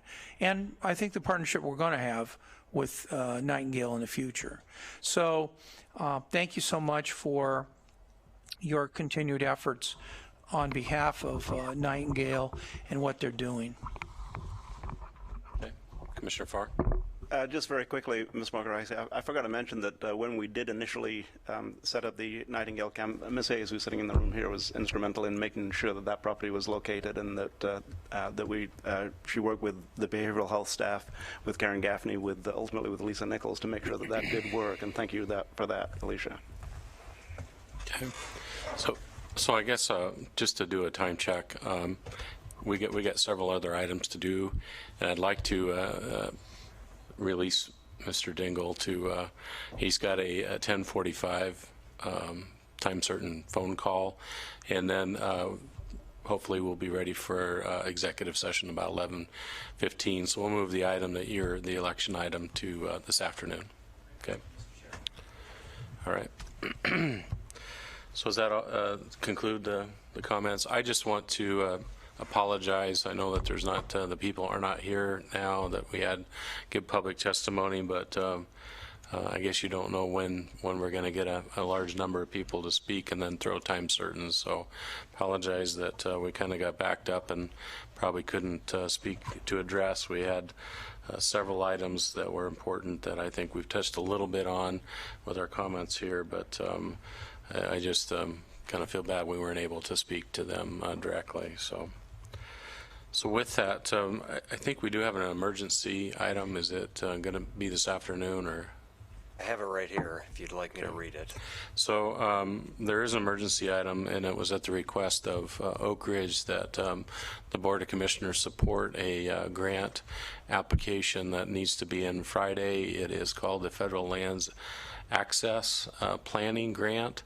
Oak Ridge is partnering with Westfir to put together a $450,000 grant application to this program to essentially create some very extensive signage, mapping plans to really augment and improve their recreational work that they're doing, their bike trails and that surrounding in the Forest Service. So with that, I'd like to ask Mr. Mokrzycki to read the letter. Thank you, Mr. Chair. Mr. Kyler drafted this morning, and we went through some revisions, so I think we're at a place like this is to Mr. George Fakaris, who's a transportation planner with the Federal Highway Administration. Dear Mr. Fakaris, the Lane County Board of Commissioners wishes to express its support for the City of Oak Ridge, Oregon's grant application for funding wayfinding signage via the Federal Lands Access Program. In supporting the city's application, we note both the broad collaboration the city has built with respect to increasing services for recreationalists of all types in the city's immediate adjacency to federal resource lands. The City of Oak Ridge, under the leadership of Mayor Jim Coey and City Administrator Louis Gomez, has worked diligently to transform its economy from its historic emphasis on wood products processing. In particular, the City of Oak Ridge achieved recognition from Outside Magazine for its annual mountain bike festival and gained the designation of a gold level ride center by the International Mountain Bike Association. The City of Oak Ridge grant application is well aligned with the purposes of the Federal Lands Access Program. Visitors from outside the region that use Oregon Highway 58 to visit Oak Ridge would see commonly branded signage to better direct them to the trails and facilities that are located on federal lands. As the city now begins to reach beyond mountain bike interests to include roadway riders, and in particular establishing connectivity to other cities within Lane County for riders who seek day trips on improved roadways, this wayfinding effort is key for both access to federal roadways and to ensure rider safety. We hope you will agree with our assessment of the city's application for funding under FLAP is a worthy investment. Sincerely, Faith Stewart, Chair. Okay. So do we have a motion to approve the letter? Commissioner Lycan? Mr. Chair, I'd like to move approval of the letter requested by the City of Oak Ridge to apply for a FLAP grant, and just go from there. Okay. Do we have a second? Second. All right. Before we vote, I just want to say thank you to staff. I learned about this Thursday evening at the Lane Council of Governments meeting, received the information to write the letter. I believe it was Friday afternoon at 3 o'clock. So I know that there was kind of a time crunch, but it's important to support these rural communities and their efforts to become more viable. So. Any further discussion on the motion? Commissioner Lycan? Real quickly, just want to mention that actually outside of Florence at the Sea Lion Caves, the new rock wall is part of a FLAP grant as well. So they're very successful. They had to rebuild the rock wall, and by the way, the rebuilding of the rock wall, it looks exactly the same as it looked when it was originally built like 80 years ago. So the FLAP grant has been very successful, and it's great for rural communities, so strongly support. Great. Anyone else? So with that, all in favor of the motion? Aye. Aye. Any opposed? Passes unanimous. Thank you very much. That's good. So next is item 8. It's our consent calendar. This is the time when we have routine items that the board considers and acts on in one motion. All this information on these items and the entire agenda is available at lanecounty.org under our agenda for this meeting. You can click on the item and receive all the support material so that you can see what we have to make our decisions with. So with that, do we have Commissioner Farr? I move passage of the June 28, 2016 Board of County Commissioners consent calendar. Okay, do we have a second? Second. Any further discussion? All in favor? Aye. There's no opposed, so pass unanimous. Next, thank you to Ms. Hayes for her great patience this morning. We will move to item 9, which is the Health and Human Services item.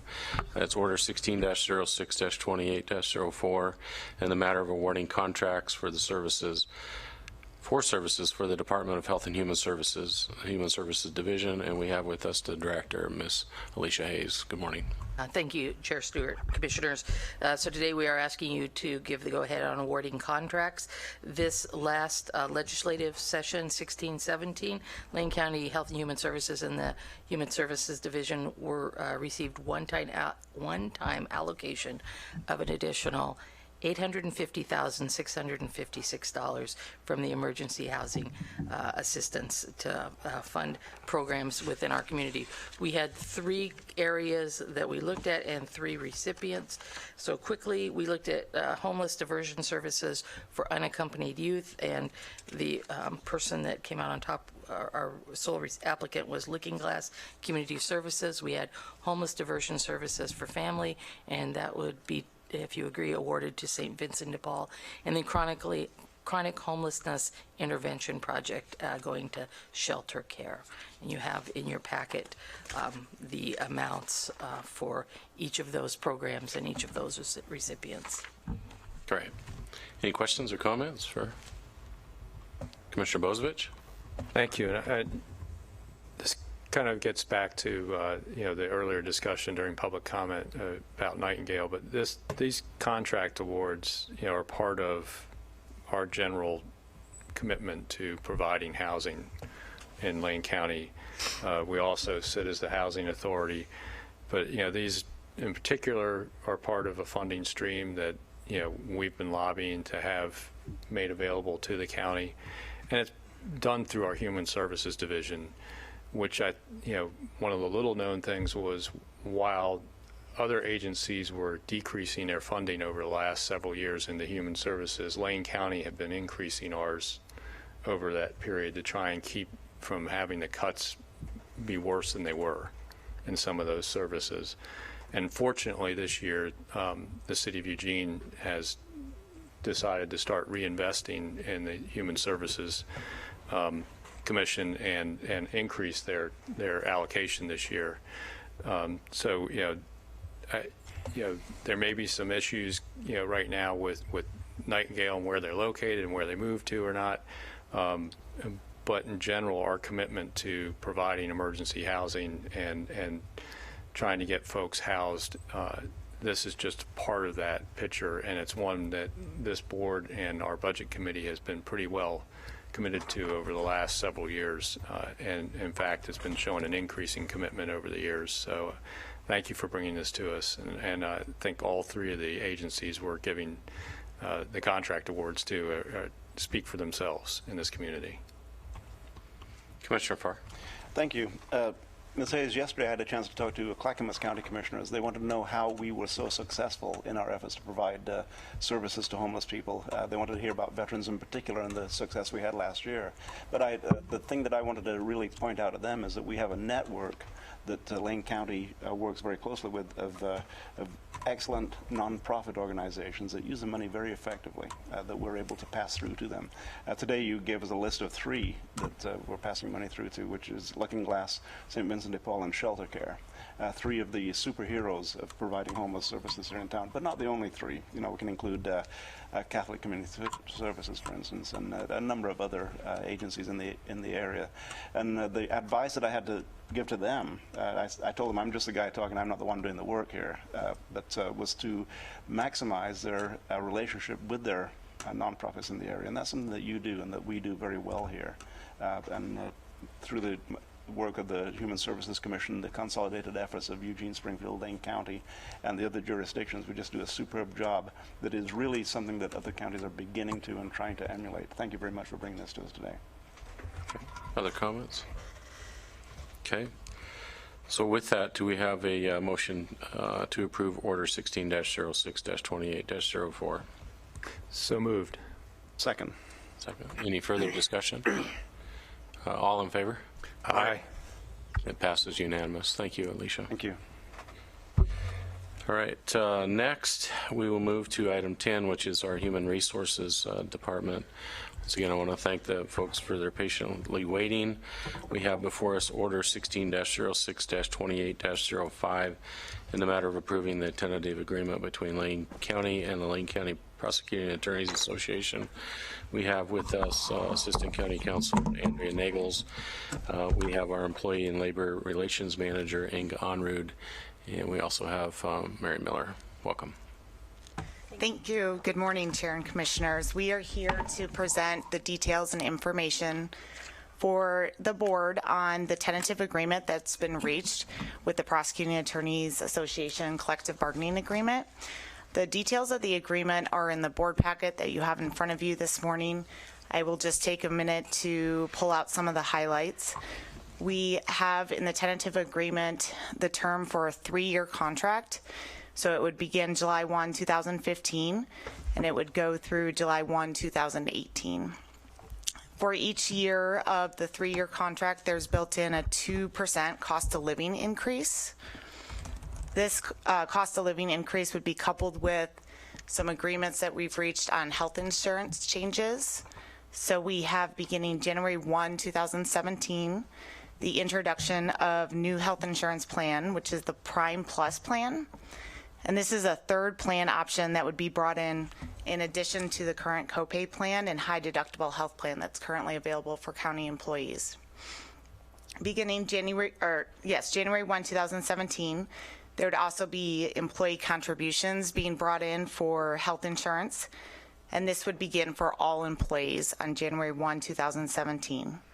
So there are tiered contribution levels that the tentative agreement contains. And so for the copay plan, there would be a $50 contribution for an employee only on the plan and a $70 contribution, and this is a monthly contribution for employee plus other. So that would include children, spouse, domestic partner, and family on the plan. Under the Prime Plus plan, there's also tiered contributions of $30 monthly for employee and $50 monthly for employee plus other. For the high deductible health plan, there's a $20 monthly contribution for employees across the board. We've also included in the tentative agreement a $20 monthly credit for employees who participate in a voluntary health risk assessment. So that's an HSA, or excuse me, yes, health risk assessment. So what that is that's can be something that's done through the clinic, and Mary can chime in a little bit on what exactly the details of that health risk assessment are. Okay. It's a health risk assessment that's primarily done online that asks about people's healthy habits, those types of things. It doesn't include any type of genetic information because that is prohibited. And then the second part of it is there is a biometric piece, which is the height, weight, but also a finger stick so that the employee's cholesterol, et cetera, can be determined. And then from there, the employee is scheduled for a follow-up with the LiveWell Center provider and also coaching if necessary to prevent or to control conditions. So for those employees who participate in that voluntary assessment, they would receive the $20 credit, monthly credit towards their contributions. We've also included in the tentative agreement some plan redesign changes for health insurance. Beginning January 1, 2017, employees on the copay plan would see a $10 increase in their office visit for copay visits to the doctor. We have, I do want to recognize that the Prosecuting Attorneys Association is the first bargaining unit that has agreed to health contributions by all employees. So that is a significant step in the right direction for the county's goals for ensuring a healthy workforce. Both bargaining teams, I do want to recognize, worked very hard to reach this agreement. the teams worked well together to end with this positive result, and we appreciate the effort of everyone, and it was definitely a team effort to reach this point. Patty Perlow, the district attorney, was here this morning. She unfortunately had to step away, but she did want me to make sure that I let the board know that she was very appreciative that the parties were able to reach this tentative agreement, and she wanted to say thank you. Also, the members of the Prosecuting Attorney Association bargaining team, that's Chris Baroza and Jay Hall, they also had some conflicts for this morning, wasn't able to be here, but they definitely deserve recognition in this process as well. The Prosecuting Attorney Bargaining Association has already voted to ratify the tentative agreement, and so the county's bargaining team also recommends approval of the agreement as well. And unless there are any further questions from the board, that's what we have for you. Great.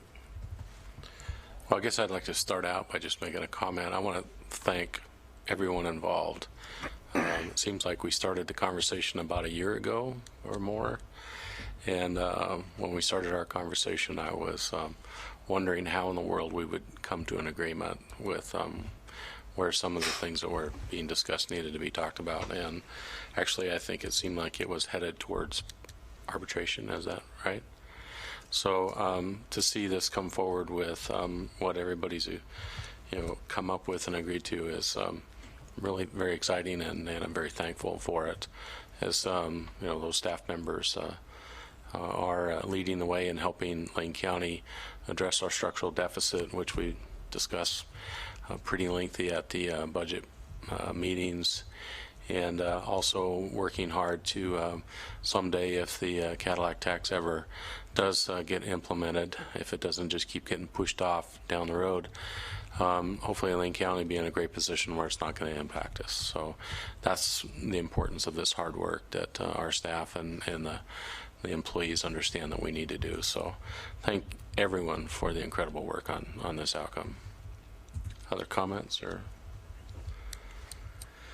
all right, seeing no more comments, I would entertain a motion to approve 16-06-28-05 in the matter of approving the tentative agreement between Lane County and the Lane County Prosecuting Attorneys Association. So moved. Second. We have a second. Do we have any further discussion? All right, seeing none, all in favor? Aye. I don't believe there's any opposed, so it'll pass unanimous. Thank you very much. Thank you very much. Thank you. If my hearing is not correct, when I restate the motions, I generally like to do them both, but I'm hearing everybody's voice. So with that, we will now move to item 11, which is county administration announcements. Mr. Mokarski. Thank you, Mr. Chair. I'd like to take a minute to respond to some of the comments about the rest stop at behavioral health, if that's all right. Appreciated the public comment this morning. I did lean over and speak with Mr. Kerrigan for a minute because I wasn't sure if he and the others would be able to stay to hear the response, and in fact they weren't able to. But I let him know that we are actively working, and I want the board to know that we are actively working with the City of Eugene, with Nightingale Health Sanctuary, to identify an alternative location and a workable solution.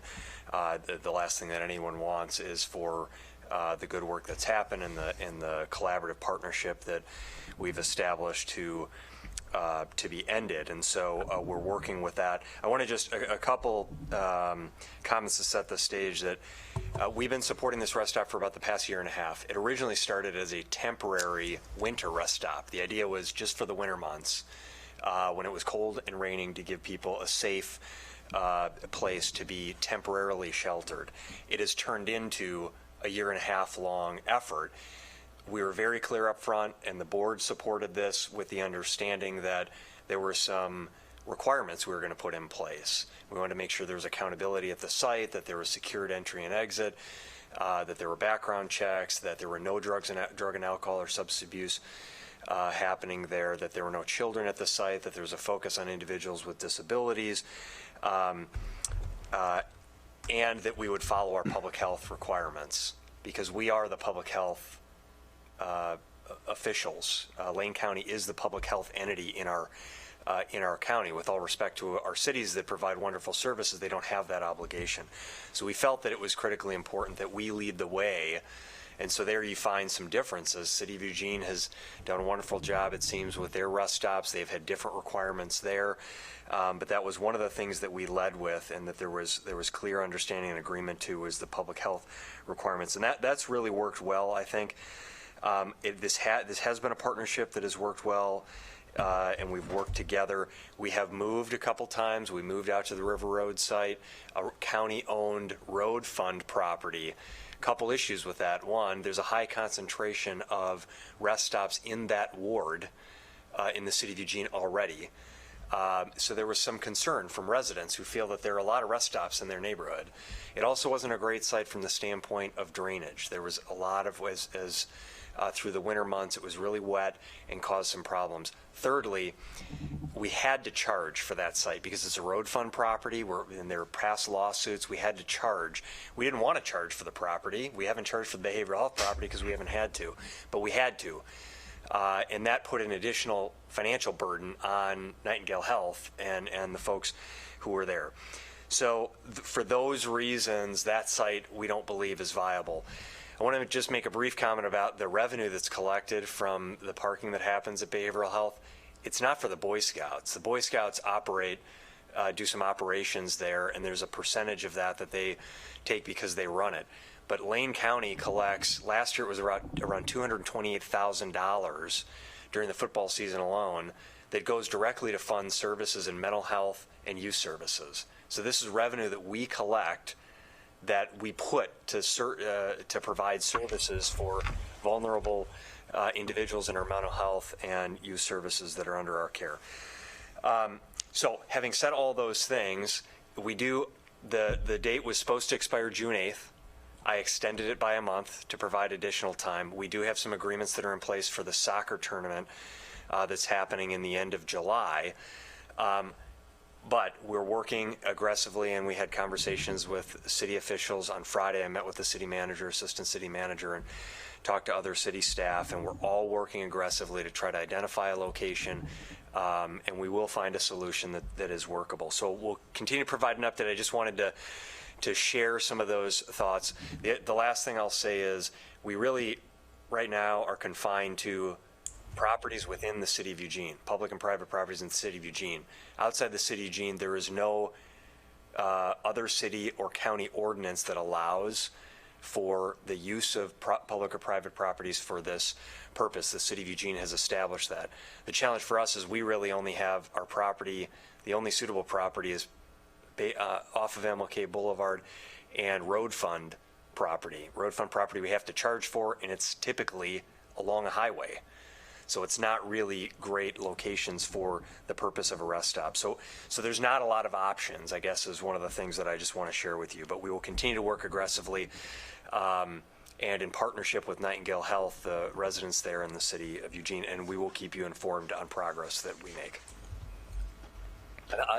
Given the items we have to come forward, I think I'll leave it there unless you have other questions. The only other thing I will note is that the board had asked for, on the Tobacco 21 item, that come forward at discussions with the cities. We've scheduled that for the mayor's roundtable in September and for the city manager meeting on July 21st. So those conversations are moving forward as well. Okay. The only thing I'd add that I would like to say is thank you to Mr. Mokahiski and everyone involved in coordinating the Lane County M's night at the ball game. That was my first experience at an M's game. It was very enjoyable. I think most enjoyable was, I think we had about 285 plus either employees or friends of the employees that were present, members of family. It was a great night to get to talk to a lot of folks. And our administrator, he took one for the team. He was, I think, greeting or thanking people for coming to the game, and a fly ball hit him unexpectedly in the head. So I'm glad that he is fine and everything worked out. But I would just say that, and just for the citizens' knowledge, this is all paid for by the employees themselves out of their own personal pocket. It's just a great coordinated evening where we could spend some additional time outside of a work event to get to know each other. So thank you very much for that time. I guess that explains the batting helmet that showed up in your office Monday morning. Some jokesters, yes. Or was that the one you were wearing inside the hamster ball? I should have worn it when I was standing by the entrance, yeah. Yeah, I forgot to mention. Anyway, it was a great evening, and I thank everybody for going. On a more serious note. Yeah. Commissioner Bozovich. So I just want to make one other comment quickly about Nightingale, and that obviously when they moved back over to the Surbu campus there next to mental health, they knew what the deadline was when they moved there and understood that when they agreed to locate. We've extended that by a month. So it's not like this is just coming up this week. For folks that might have been listening to public comment may not have understood that they've had quite a long time to prepare for this deadline. Second, I'll say about the difference between our conditions for a rest stop and maybe the city's. A better question might be is why doesn't the city adhere to what our public health officer recommends versus why is the county requiring these things that our public health officer recommends? And I would say it is not just about rodents either. If you talk to Dr. Lugke, there's more reasons than just rodents to rest an area from a rest stop, that have it recover and to have these things relocated now and then. So for me, a better question might be is why isn't the city following our lead on the recommendation of a public health official? Okay. Commissioner Farr. And along those lines, Ms. Smoker-Heisey, once again, a good job in working with Nightingale to make things happen in a way that nobody else is doing, any place that I can find. In fact, in a way that Tucson is trying to emulate. And Commissioner Sorensen brought a couple of good points regarding why are our standards different than the city standards. And I think we should just take his points exactly, put them in a letter, and send them to the city and say, why aren't you guys operating on the same standards that increase the safety for the people who are living there in the Nightingale Sanctuary. So thank you very much for that. And we're not on remonstrances right now, are we? Nope. No, we're still on Mr. Smoker-Heisey's success in working with the Nightingale. Thank you. Any other questions for the administrator under commissioners or administrator announcements? Okay. So now we'll move on to, as stated previously, we are moving item 12B to this afternoon. And then we will now move to Commissioner's business, which is item 13. We'll start off with announcements. Commissioner Farr. Thank you. Last week we had a second annual community needs assessment meeting with HUD. And people from all over the community got together and spoke about the accomplishments that we had during the last year. And HUD is doing a very good job of kind of breaking down some of their rules and helping us to do things in ways that we've never done them before. But I wanted to point out something that Margaret Salazar, who's a regional field director for HUD, sent me a message the very next day, the day after our HUD meeting over at LCOG, said, last Friday, HUD and the Department of Justice awarded $8.7 million for a Pay for Success demonstration program to address homelessness and reduce recidivism for individuals coming out of the criminal justice system. That's $8.7 million. The announcement included an award of $1.3 million to provide to housing providers, investors, and service agencies working together in Lane County, Oregon. Congratulations to our partners in Lane County. So $1.3 of the $8.7 million came to Lane County, which was the largest award of all the, tied for the largest award of all the national awards that came from that $8.7 million.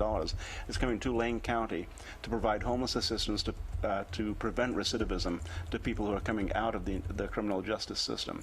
So congratulations to our health department for working with HUD, Health and Human Services Department working with HUD to make this happen. And congratulations, Mr. Mulcahy. $1.3 million, not a small amount of money that's going to be not just reinvested in our community, but in the lives of the men and women who will receive the services based on this. So very well done. Thank you very much.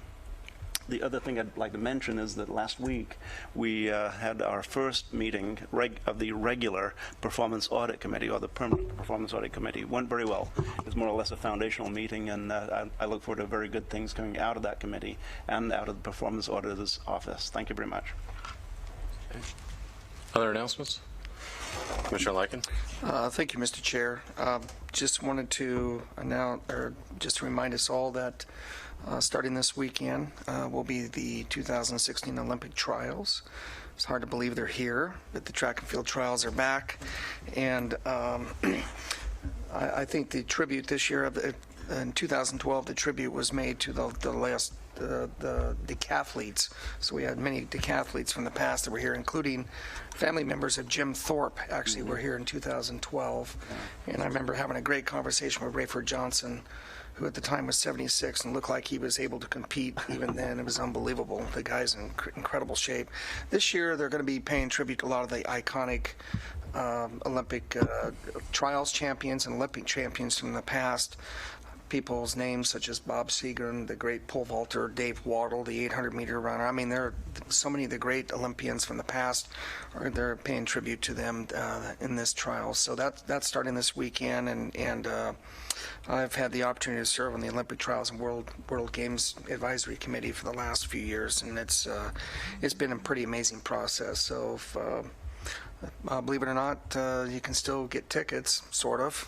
They've definitely gone fast, but anyway, it's a great time for us to be not only having the trials, but leading up to the World Track and Field Games coming up in 2021. So, thanks for your work on that. Okay. Commissioner Bozovich? So it's 9 days, 23 hours, 54 minutes, and 30 seconds till fair. Oregon Country Fair is coming out there to Veneta July 8th, 9th, and 10th. Just want to remind people it's time for fair. Okay. All right. I have two items that I'd like to bring up. The first is that Commissioner Farr and myself, our administrator, Mr. Mulcahy, met with Mayor Piercy, with Council President Evans, with City Manager, also with Chief Justice Karsten Rasmussen and his and Liz Rambo to discuss the agenda for the JEO July 14th meeting. We have set that. It's a 5:30 start time. I believe it is going to be in the Eugene Library, the Ruth Baskin Room. There will be a meal provided. Is that correct, right? Yeah. And the agenda for the evening is to hear presentations from the county, the city, and the courts. We'll have 3 presentations, and there'll be a period of time allocated for specific questions pertaining to the presentations for clarification information. We will be using the Eugene timers to try to be mindful that the meeting is scheduled for 2 hours, and we have quite a bit of information to go through. And then there'll be a pretty large amount of time dedicated to discussion following that. There'll be a recap of the meeting and next steps that will be stated at the conclusion of the meeting. So I wanted to share that that's the intent of the meeting. We did talk a little bit about public comment, but the City of Eugene is looking at this as a work session, and their work sessions don't normally include public comment. There'll be lots of time for public comment as we move forward with other items. So, and due to trying to keep within the timeline and be able to discuss everything. So hopefully that's adequate for others. Did I miss anything, Commissioner Farr? Only that during the next steps, we'll discuss the possibility of a second meeting or a follow-up meeting to the July 14th meeting. And just to point out that July 11th is a kind of a watershed day in a city council meeting prior to our JEO meeting, where they discuss appropriation for the actual building of the phase 1 of the city hall. So. Okay. Mr. Chair, just we haven't confirmed the Eugene Library yet, so it's likely to either be at the Eugene Library, Bascom Room, or here in Harris Hall. So we're still working on confirming that. Okay. As soon as we have that confirmed, we'll get that announcement out and get it on your calendar. And the second item I wanted to bring up was that this last Thursday we had an ONC meeting. We did have 3 individuals that came from the Eugene area that gave testimony concerned about, they had 2 concerns with the organization, transparency, and the second is they're very concerned about climate change and really don't believe that harvesting trees is in the best interest of the community. So I wanted to share that we heard those comments. Then we also had presentation from Mr. Caswell, and one of the items I wanted to call out and that Mr. Caswell presented is that, at the time the ONC Act was approved in legislation in 1937, there was approximately 50 billion board feet of timber on the ONC lands. And today, if you fast forward to today, the estimated amount of timber on the ONC lands is 73 billion board feet. So today, the span of time, there's more timber on the land, so more sequestered carbon than back in 1937 when it started. And the lands also have harvested 50 billion board feet over that period of time. And I would imagine sequestered the majority of that in buildings and structures. So I just wanted to point that out because it was really kind of it was a pretty impressive fact about the management of the lands. I teased it out a little bit further was the fact that we are not experiencing the mortality rate because of the lack of management over the last 15 years on those lands. We've noticed that the mortality rate's gone up and the actual growth has gone down. Growth is still outpacing the mortality, but we're not experiencing what could be the healthiest sequestration of carbon and the growth in the forest with the lack of management. So those are all facts that are presented by the BLM. They're not created by the ONC organization. I believe they're disputable to the fact that they're created by somebody else, but pretty impressive, I think, comments that were brought forward. And that there was also a presentation from the attorneys from Stoll Reeves in regarding to potential litigation that may come forward when the record of decision is signed. So I wanted to give you an update. Is there any other commissioner announcements before we move into agenda team items? Okay. I'd like to move into agenda team items, and I have one item. I've given each of you, I believe, a package of information that I received from Dean Finnerty from Trout Unlimited. Dean met with me, it's probably been in excess of a month ago, to ask if myself or the board would consider supporting this proposed legislation that Senator Wyden's working on that would recognize and create the Frank Moore Steamboat Creek Steelhead Sanctuary. I'm bringing this forward, and then I need to recuse myself from the discussion because one of the components in the proposed bill calls for a withdrawal of mining claims from the area. And I just, for the record, my father and I own several mining claims in the area and could be impacted by the legislation. So with that, I would like to turn it over to Commissioner Farr, and I'll recuse myself from any discussion or direction from the board. Thank you. Questions, comments from the board? What are we doing?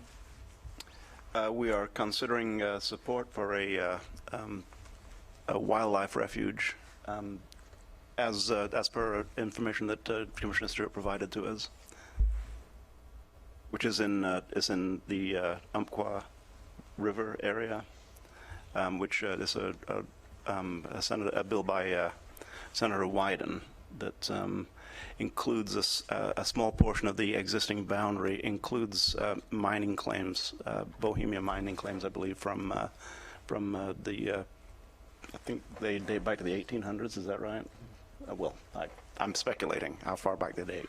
Well, on the map that we've got, has both Douglas County and Lane County involved in the Steamboat Creek area, and the bill, which I think has been introduced, I don't know, but the bill creates a Frank Moore Wild Steelhead Sanctuary and honors Frank Moore. For those of us who've had the privilege of meeting him, Mr. Moore is known as a champion fisherman in the Steamboat area and longtime proprietor of the Steamboat Inn, which I've stayed at myself a number of times. And the Steamboat Creek area is just a phenomenal area for steelhead fishing, and so I would be in favor of doing this, but I would also want to know how Douglas County feels about it, because they have the majority of it and certainly the most famous part of it. So I think we should. Are they okay with it? Maybe Alex knows.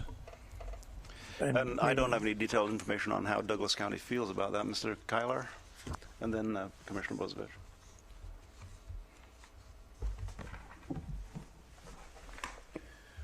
Vice Chair Farr and members of the Board of County Commissioners, I don't know how Douglas County feels about the proposal at hand. I did see they provided extensive comment to a previous bill which established wild scenic river status for Steamboat Creek, which is in the North Umpqua drainage. I think the question for the board is, if you want staff to look more into it, we can answer some of those questions and develop a recommendation for the board with respect to the legislation. Thank you. Would you stay there for a moment, Mr. Kyler? Thank you. Commissioner Bozovich. Thank you. And I think the original question that Commissioner Sorensen asked is what I was trying to get back to, is this is agenda team request. So the question that, and I appreciate Commissioner Stewart recusing himself, is whether there's three head nods to even look further into either providing a support letter. And in my case, I would actually oppose this designation. I don't think it's a way to honor a veteran of the U.S. to deny folks' rights to utilize public lands, which is ultimately is what this bill would do. Until they're ready to resolve other issues like the biological opinion on floodplains and the ESA problems we're already having, establishing new wild and scenic and other areas like this, I think needs to stop and be put on hold. So I'll add my negative head nod to having this be an agenda team item in the future. Thank you. Or if we are going to pick it up, it'd be to oppose the bill. Thank you. And Mr. Kyler's presence was to clarify some of the issues surrounding whether or not we're going to give the head nod. So at this point, I'll just look around. Do we have three head nods to include this as a future agenda team item? Commissioner Lycan. Thank you, Mr. Vice Chair. I mentioned this to Commissioner Stewart. I'm still trying to find out. So I'm going to ask, was there a timing on this, Commissioner Stewart? I know, well, you've recused yourself, so I guess, so I'm going to look at Alex Kyler instead. Is there a timing issue for a support letter? Or to at least have head nods to move forward on a potential support letter? Is there a timing issue here? Vice Chairman Farr and Commissioner Lycan, the bill has been introduced in Congress, and so it's pending action by, and it's been assigned to the committee, so it's just pending action by the committee.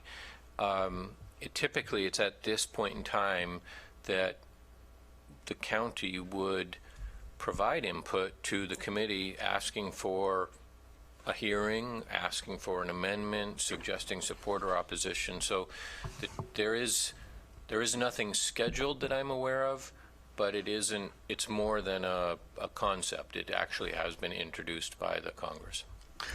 The reason why I state that is because I'm no longer invested in my family's company, L&H Lumber Company, but at one time L&H Lumber Company owned timberlands along this area, and I would like to just double check. While I do not have any more I'm not involved financially here, I don't want to make it uncomfortable either, because if my family still has lands in this area, I may not feel comfortable about even getting involved in this. So if I'd like to check on that, and I'll just check in with my uncle in Portland to find out if that's the case. But so at this time, and I can't say yes or no today whether I would provide a head nod based on that. So I'm going to just look at Vice Chair Farr and ask if maybe if this issue could be brought up at maybe are we meeting next week? No. We're not. It'd be the 11th. So the following week. So if we could bring this up the following week, I would have a much better answer. So my apologies to that. Okay. And Ms. Keller, is it safe to say that whether or not we provide a letter of support, this is probably going to go through, or it's going to go through a standard process at the federal level? And maybe more important from us would be recommendations for alteration to the borders of the sanctuary. Vice Chairman Farr, I think that's accurate to suggest that. I'd also note that Congress typically is on recess for August, I believe. So in terms of Commissioner Likens' request for some more time, likely that works. I'm just unaware of the timing. I'm just asking for 2 weeks is all. Okay. Just Then to I'll, clarify. with the board's approval, I'll table this until July 12th, where we can bring it up again in agenda team requests. Okay. Commissioner Stewart, thank you. All right. So with that, are there any other agenda team requests or work sessions? Okay. So at this time, we will move the board into executive session. Lane County Board of Commissioners will meet in executive session to conduct deliberations with persons designated by the governing body to carry on labor negotiations and to review and evaluate the employment relation performance of the chief executive officer of any public body, a public officer, employee, or staff member who does not request an open hearing. This executive session is held pursuant to ORS 192.660, subsection 2 and subsection D and I, which allows the Board of Commissioners to meet in executive session for the purposes listed above.